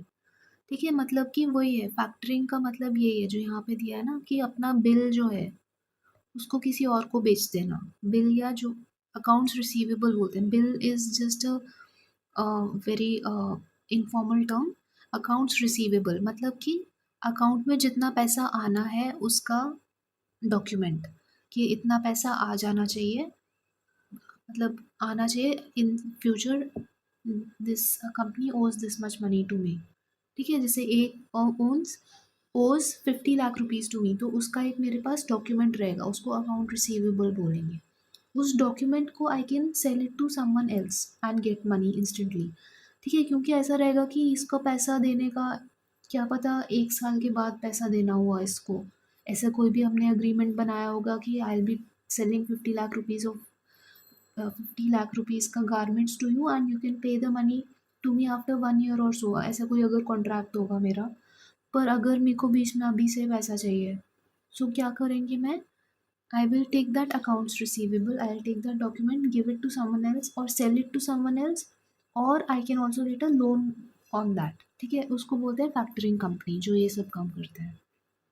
ठीक है, मतलब जो the one who will be buying such accounts receivables, that will be known as the factoring company. ठीक है, now we will be looking at gold loan companies. So gold loan companies, they basically provide loans against gold and they are regulated by RBI with loan to value limits। ठीक है, तो इसमें क्या होगा, for example जो वो आता है ना, एक एड आता है अक्षय कुमार का, घर पे जब घर पे रखा है सोना तो तब काहे का रोना, तो उसमें क्या बेसिकली क्या बोल रहे हैं वो लोग, कि if you have gold at your house, gold पड़ा होता है ना, ज्वेलरी वगैरह पड़ी होती है, so you can give that, you can use that as a collateral and obtain loans. ठीक है, तो ये काम है गोल्ड लोन कंपनीज का। They will take your loan, take your gold and give you money in return for that, and वो loan जो gold है वो अच्छे से पड़ा रहेगा, once you repay that loan back you can get it back as well. ठीक है, तो वो कोलैटरल जैसे यूज़ करते हैं इस गोल्ड को। नाउ आरबीआई जो है it regulates these gold loan companies, और वो loan to value limits set करते हैं। तो लोन टू वैल्यू लिमिट्स का मतलब ये है कि सपोज़ मैंने 10 ग्राम्स गोल्ड लिया, 10 ग्राम्स गोल्ड है मेरे पास, एंड सपोज़ मैं ये जाके 10 ग्राम्स का एक कॉइन, कितने का होगा इसका market value, suppose 1 lakh rupees है। ठीक है, तो 10 ग्राम गोल्ड मैंने जाके एक गोल्ड लोन कंपनी में दे दिया and I have asked them for a loan, I want cash instead of this. ठीक है, तो कैश मेरे को कितना मिलेगा, that depends upon the loan to value limit. मतलब ये एक limit RBI usually regulates this limit according to which कितना पैसा देना चाहिए in return for how much amount of gold that is determined. So for example, इनका अगर loan to value limit है 75%, तो how much money will I be getting as a loan? I will get up to 75,000 rupees as a loan in return for collateral of 10 grams gold. ठीक है, that is 1 lakh rupees worth of gold के लिए मेरे को 75,000 rupees का loan मिल जाएगा। ठीक है, तो ये इसी को बोलते हैं loan to value limits. These are controlled by the RBI. Next we have home loan companies. So home loan companies basically offer housing finance and they are regulated by RBI since 2019.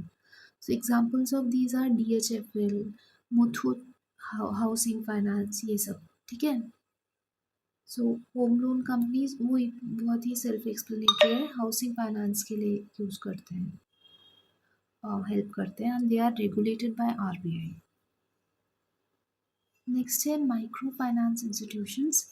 Now, they provide financial services like micro loans.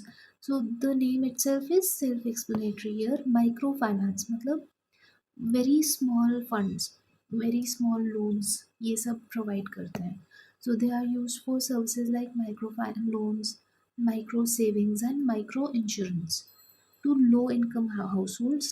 ठीक है, and they are regulated by RBI as well as the Ministry of Corporate Affairs. This is extremely important. ये देखो, और कहीं पे भी ministry of corporate affairs नहीं है regulator. It is only when it comes to the micro finance institutions that ministry of corporate affairs also comes in. तो हम इसको लर्न कैसे करेंगे? माइक्रो फाइनेंस इंस्टीट्यूशंस ये local low income households के लिए है. That is why they require two regulators to ensure that low income households are not taken advantage of. मतलब इनको कोई ऐसे बुद्धू बना के नहीं चले गए. That is why there are two regulators here. एक तो आरबीआई खुद ही रेगुलेट कर रहा है and even ministry of corporate affairs is also regulating it. ठीक है, सो माइक्रो फाइनेंस इंस्टीट्यूशंस याद रखना. Next we have Mudra. Mudra is basically a non-deposit taking NBFC and it is owned by SIDBI. ठीक है, and it provides indirect loans to micro enterprises through PM Mudra योजना. Indirect loans का मतलब क्या हुआ? They won't directly be giving loans to certain MSMEs. ऐसे नहीं है कि मुद्रा का कोई बैंक है और वहाँ NBFC है और वहाँ से they are giving out loans to these MSMEs. But rather वो क्या करेंगे, जो दूसरे बैंक्स हैं ना उनको they will be providing a lot of funds. ठीक है, and these funds have to be circulated in MSME loans. ठीक है, बस इनका यही काम है. So they are basically non deposit taking NBFCs. They are owned by SIDBI and they provide indirect loans to micro enterprises through PM Mudra Yojana. Next है authorised dealers और money changers. So they basically facilitate currency exchange under RBI's FEMA regulations.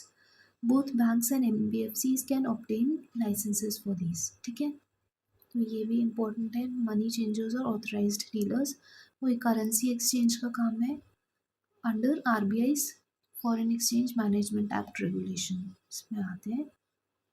And both bank, many times you might have seen कि bank के अंदर ही you can carry out currency exchange. Otherwise, you can also go to NBFCs for money exchange या authorized dealers के पास भी जा सकते हैं. ठीक है, then we have residuary NBFCs जो बचे हुए NBFCs हैं. So any NBFC which is not regulated by SEBI, IRDAI or PFRDA falls under RBI's jurisdiction.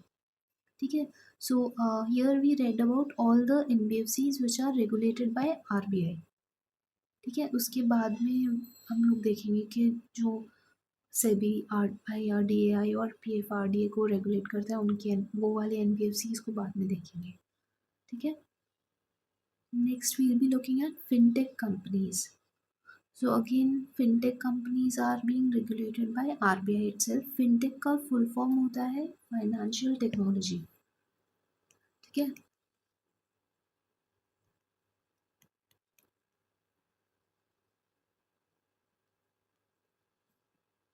So they provide innovative solutions for money or financial transactions, loan, share market, etc. using digital technology. So for example, there are many examples like Zerodha, Grow, ये सब चीज़ें they are fintech companies. ठीक है. Now we look at fintech companies which are regulated by RBI. There are different types of financial aggregators and platforms. We'll be looking at those. So first of all, we have P2P lenders. जो financial fintech companies है या financial aggregators platforms हैं, they can be of various types. So we will be looking at those types. So first of all, we have P2P lenders. इसमें क्या होगा? P2P मतलब person to person. So basically क्या रहेंगे? ये online platforms रहेंगे. They will connect the borrowers with the lenders. ठीक है. सो जैसे एक OLX का क्विकर करके रहता है प्लेटफॉर्म. इसमें क्या होगा? जैसे मेरे को लोन दे, मेरे को चाहिए कि मेरा जो पैसे पड़ा है मेरे पास में, I get returns for that. So I can go to this platform. इस प्लेटफॉर्म में क्या रहेगा? There will be some other person who will require a loan. ठीक है. So this platform will help in connecting us both. ठीक है. तो ये लेंडर है, ये बोरोअर है ना. So both of them can be connected via this platform, and these are known as P2P lender platforms. ठीक है. Next we have account aggregators. Account aggregators का काम क्या है? They manage and display customer financial data for personal use or third party access. ठीक है. तो customer का जो फाइनेंशियल डेटा है उसका उसको क्यों रखा हुआ है?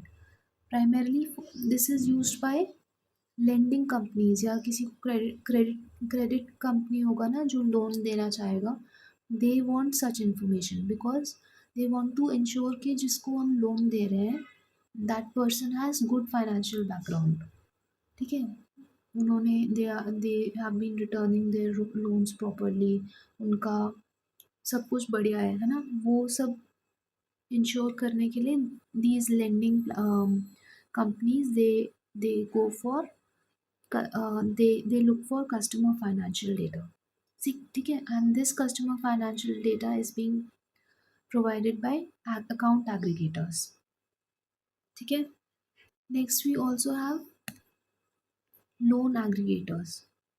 So these are basically digital platforms that help the customers to compare and apply for loans. For example, अलग अलग companies, अलग अलग banks will be providing loans at different interest rates.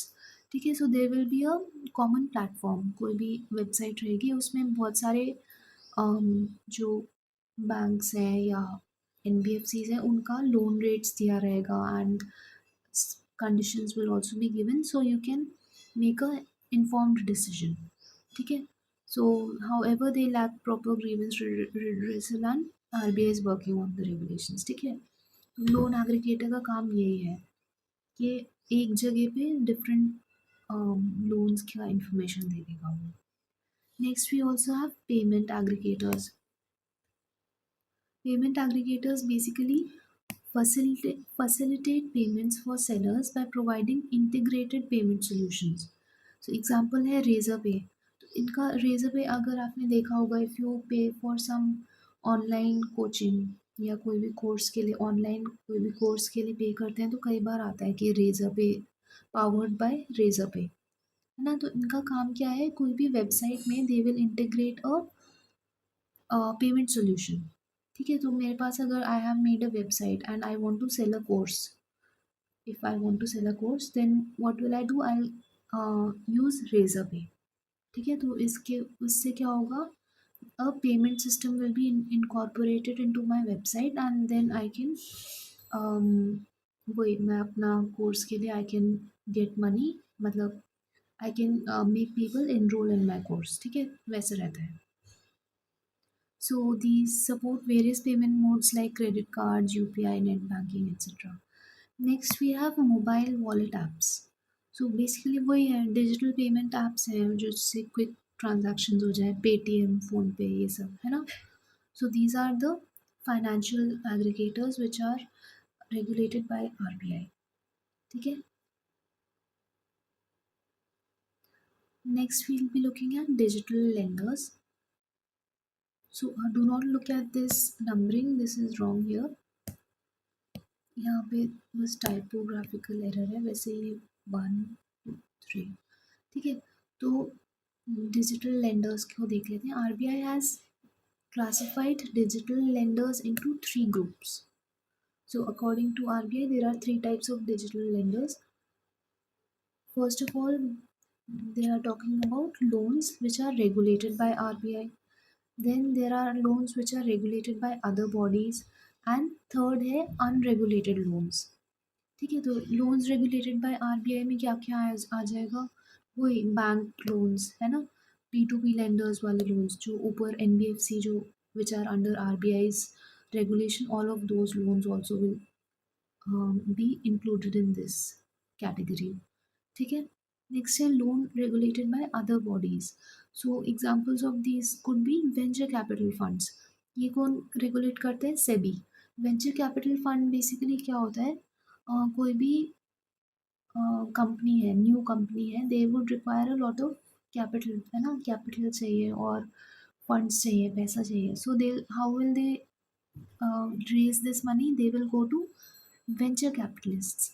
ठीक है. इनका काम क्या होता है, जो न्यू कंपनीज है या any company which require funds, they will be providing those funds. ठीक है. एंड इनको रेगुलेट कौन करता है, SEBI is the one who is regulating them. Next we are looking at unregulated loans. Unregulated loans वही रहेगा, इलीगल लोन्स रहेंगे, जैसे वो हमारे होता ही है, मनी लेंडर्स वगैरह होते हैं, है ना. सिमिलरली अनऑथराइज्ड डिजिटल लेंडर्स होंगे अगर कोई भी, फ्रॉडुलेंट लोन ऐप्स रहेंगे, ये सब all of those will come under unregulated loans. ठीक है.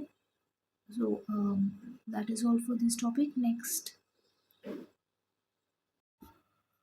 now we'll be looking at credit information companies and credit rating agencies. ठीक है. दोनों में there is a slight difference. So basically जो CICs हैं, credit information companies, they are regulated by RBI, whereas the credit rating agencies are regulated by SEBI. ठीक है, Securities and Exchanges Board of India. ठीक है. तो information किसको देते हैं ये लोग, RBI, और rating, credit rating agency is SEBI. ठीक है. इसको हम लोग लर्न कैसे करेंगे, ऐसे कर लो.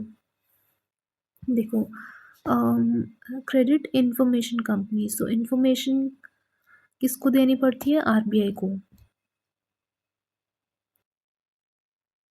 ठीक है. वेराज रेटिंग किसको देना पड़ता है, सेबी.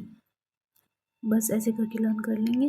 देन एग्जांपल्स क्या है इनके, क्रेडिट इंफॉर्मेशन कंपनीज का एक एग्जांपल है CIBIL TransUnion, then CRIF High Mark. ठीक है. The examples are not important, this is just for your reference. Equifax, Experian.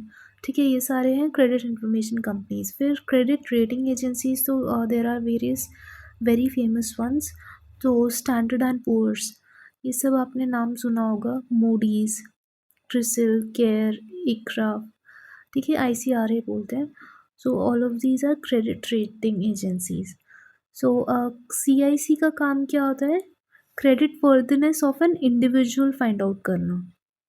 ठीक है. वेराज CRA का काम होता है credit worthiness of company find out करना. क्रेडिट वर्दीनेस मतलब कि ability of a person or a company to pay back loan, to pay back the loans. ठीक है. उसके बेसिस पे क्रेडिट वर्दीनेस फाइंड आउट करते हैं. और वही है, अगर CRA है तो वो कंपनीज की निकालेगा, NBFCs की निकालेगा, गवर्नमेंट्स की भी, फॉर एग्जांपल इंडिया की भी there is a credit rating which is being done. Then organisations का भी निकालता है. ठीक है. So what is the utility of these, in order to, these are primarily used for determining कि कितना लोन रेट पे किसको हमें देना चाहिए लोन्स. ठीक है. So it acts as information for the lenders. ठीक है. And that is it for this portion. यहाँ पे आपको बस ये चीज़ पता होनी चाहिए कि CICs आर फॉर इंडिविजुअल्स, तो and CRAs are for companies, not only companies, NBFCs, government organisations etcetera also. इसको लर्न कैसे करेंगे? CIC, इसका जो आई है इट स्टैंड्स फॉर इंफॉर्मेशन, पर इसको आप इंडिविजुअल से लिंक कर लो, ठीक है। सिमिलरली CRA का तो वैसे हो जाएगा बाकी की चीज़ों के लिए, कंपनीज वगैरह के लिए।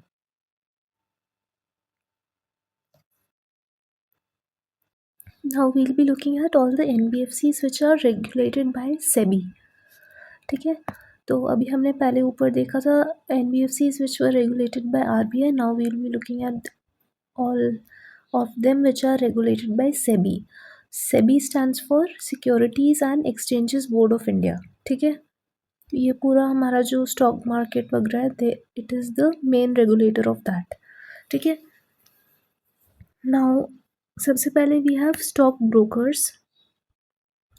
स्टॉक ब्रोकर्स कौन होते हैं? They basically assist the clients in buying and selling shares और bonds.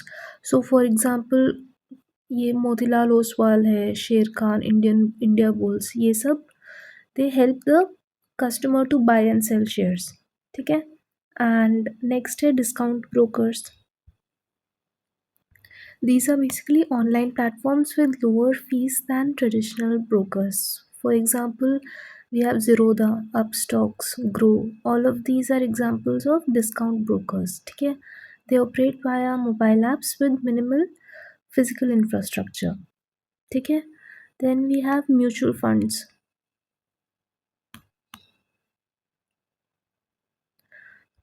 They pool investors' money and invest in shares and bonds. ठीक है, they are managed by professionals. So example क्या है? SBI का शरिया equity fund. Mutual fund में क्या होगा? There will be many investors who will be investing in a pool of money. ठीक है, और ये pool of money को यूज़ करके किसी भी बहुत सारे कंपनीज के स्टॉक्स विल बी बॉट, ठीक है। And this entire thing is manage by professionals. Next है REITs या INVITs, that is real estate in, wait a second, I will just tell you the full form. वैसे तो वो है real estate, एक second, they are pools and invest in real estate and infrastructure project, तो उसी के जैसे होते हैं, लाइक म्यूचुअल फंड्स ओनली, है ना। इसका फुल फॉर्म रहेगा रियल एस्टेट इन्वेस्टमेंट ट्रस्ट, ठीक है, या इंफ्रास्ट्रक्चर इन्वेस्टमेंट ट्रस्ट।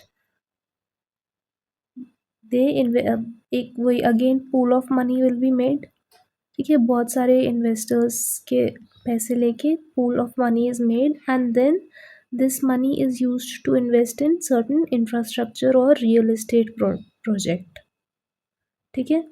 और फिर जो भी रिटर्न आएगा that will be divided among different people जिन्होंने भी इन्वेस्ट किया था, ठीक है, उनमें डिवाइड हो जाएगा ये। Real estate investment trust. Next we have investment banks या मर्चेंट बैंक्स। इनका काम क्या होता है? बेसिकली इनका काम होता है under writing.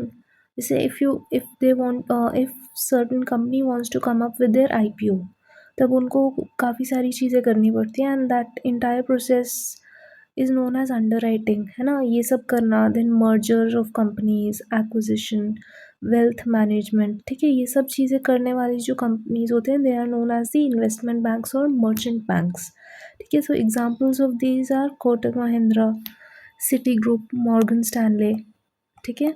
Now SEBI also allows payment banks to act as investment bankers. So this is again extremely important. जो हमने पेमेंट बैंक्स ऊपर पढ़े थे ना, they are also being allowed to act as investment bankers. Next we have venture capital funds. Venture capital funds basically provide capital to startups. तो ये पहले भी पढ़ा था हमने, वेंचर कैपिटल फंड, है ना। इनका काम क्या है?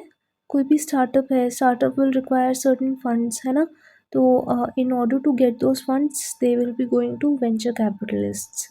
venture capitalists will be providing a lot of money to them, and they'll get back this money when suppose ये कंपनी है it goes IPO, उसने अपना इनिशियल पब्लिक ऑफर अगर निकाला, then they'll be returning getting back their money which they have invested. ठीक है. Next है market infrastructure institutions. सो कौन से हैं market infrastructure institutions? Any institution which helps in running the stock market. ठीक है, तो एग्जांपल्स क्या रहेंगे? We have the stock exchanges, BSE and NSE, that is Bombay Stock Exchange and National Stock Exchange. Then we have depositories.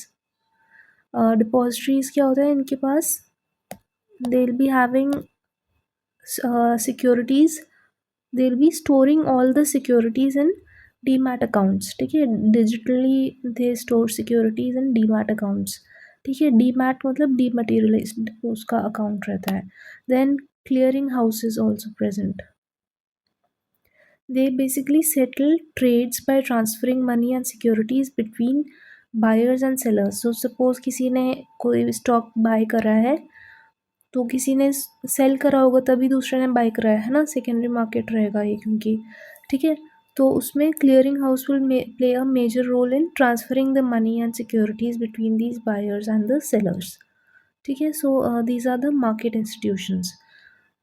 Now we look at ये SEBI regulated हो गए है ना, NBFCs. Now we look at NBFCs which are regulated by others.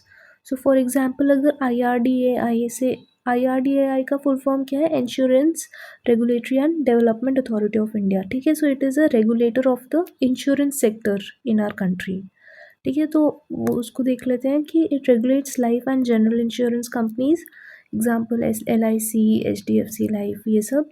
And it oversees insurance policy aggregator platforms like Policy Bazaar. Policy Bazaar is an online platform wherein insurance aggregator जैसे काम करता है. मतलब कि बहुत सारी कंपनीज का insurance will be listed here so that the customer can compare and see which one is the best for him. ठीक है, then we also have Pension Fund Regulatory and Development Authority. So this is the body which acts as a regulator for pension funds. ठीक है, so it regulates all pension funds except EPFO and other statutory funds. तो जो भी statutory funds हैं government के under आते हैं, those are not being regulated by them, but rest all pension funds are being regulated by PFRDA. Next है ministry of corporate affairs. वो किस किस को रेगुलेट करता है? देखो, मिनिस्ट्री ऑफ कॉरपोरेट अफेयर्स को एक बार हमने ऊपर भी पढ़ा था कि लेट मी चेक किसको करता था वो.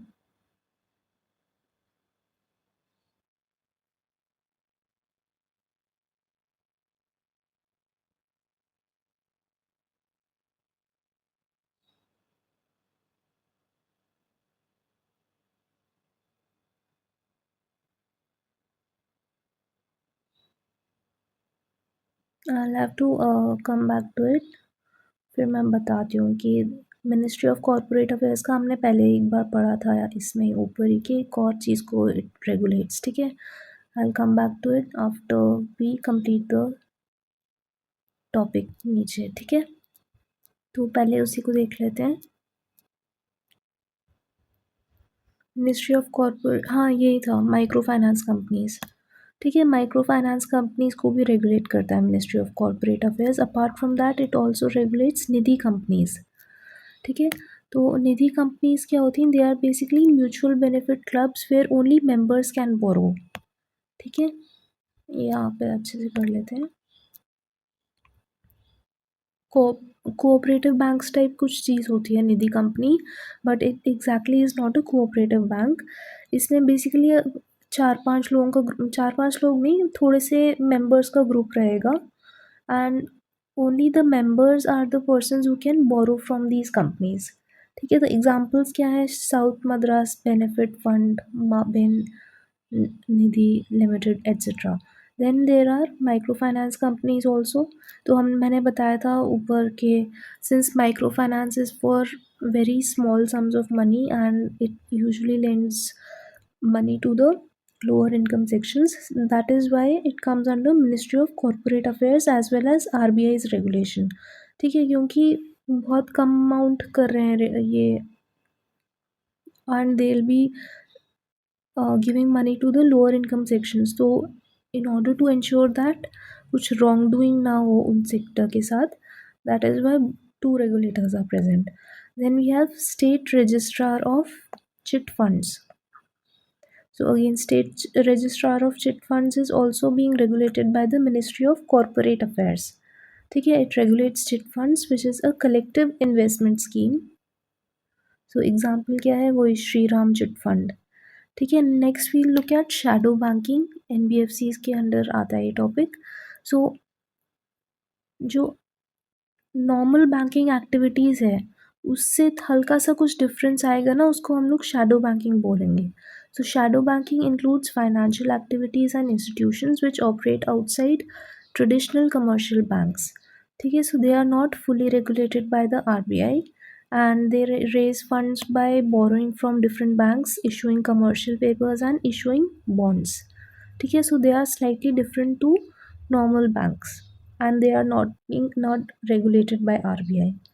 ठीक है, कमर्शियल पेपर्स का हमने पिछले वीडियो में पढ़ा था कि इट इज़ अ लेंडिंग नहीं, इट इज़ अ वही क्रेडिट इंस्ट्रूमेंट है ये। Similarly bonds is a long term credit instrument. ठीक है, bond, debentures and commercial paper वगैरह शॉर्ट टर्म थे। Commercial papers and promissory notes ये सब शॉर्ट टर्म क्रेडिट इंस्ट्रूमेंट्स थे। ठीक है, so that is all for this video। Thank you, kindly like, share and subscribe to my channel if you found this video helpful। You can also follow my Telegram channel for any updates। Thank you।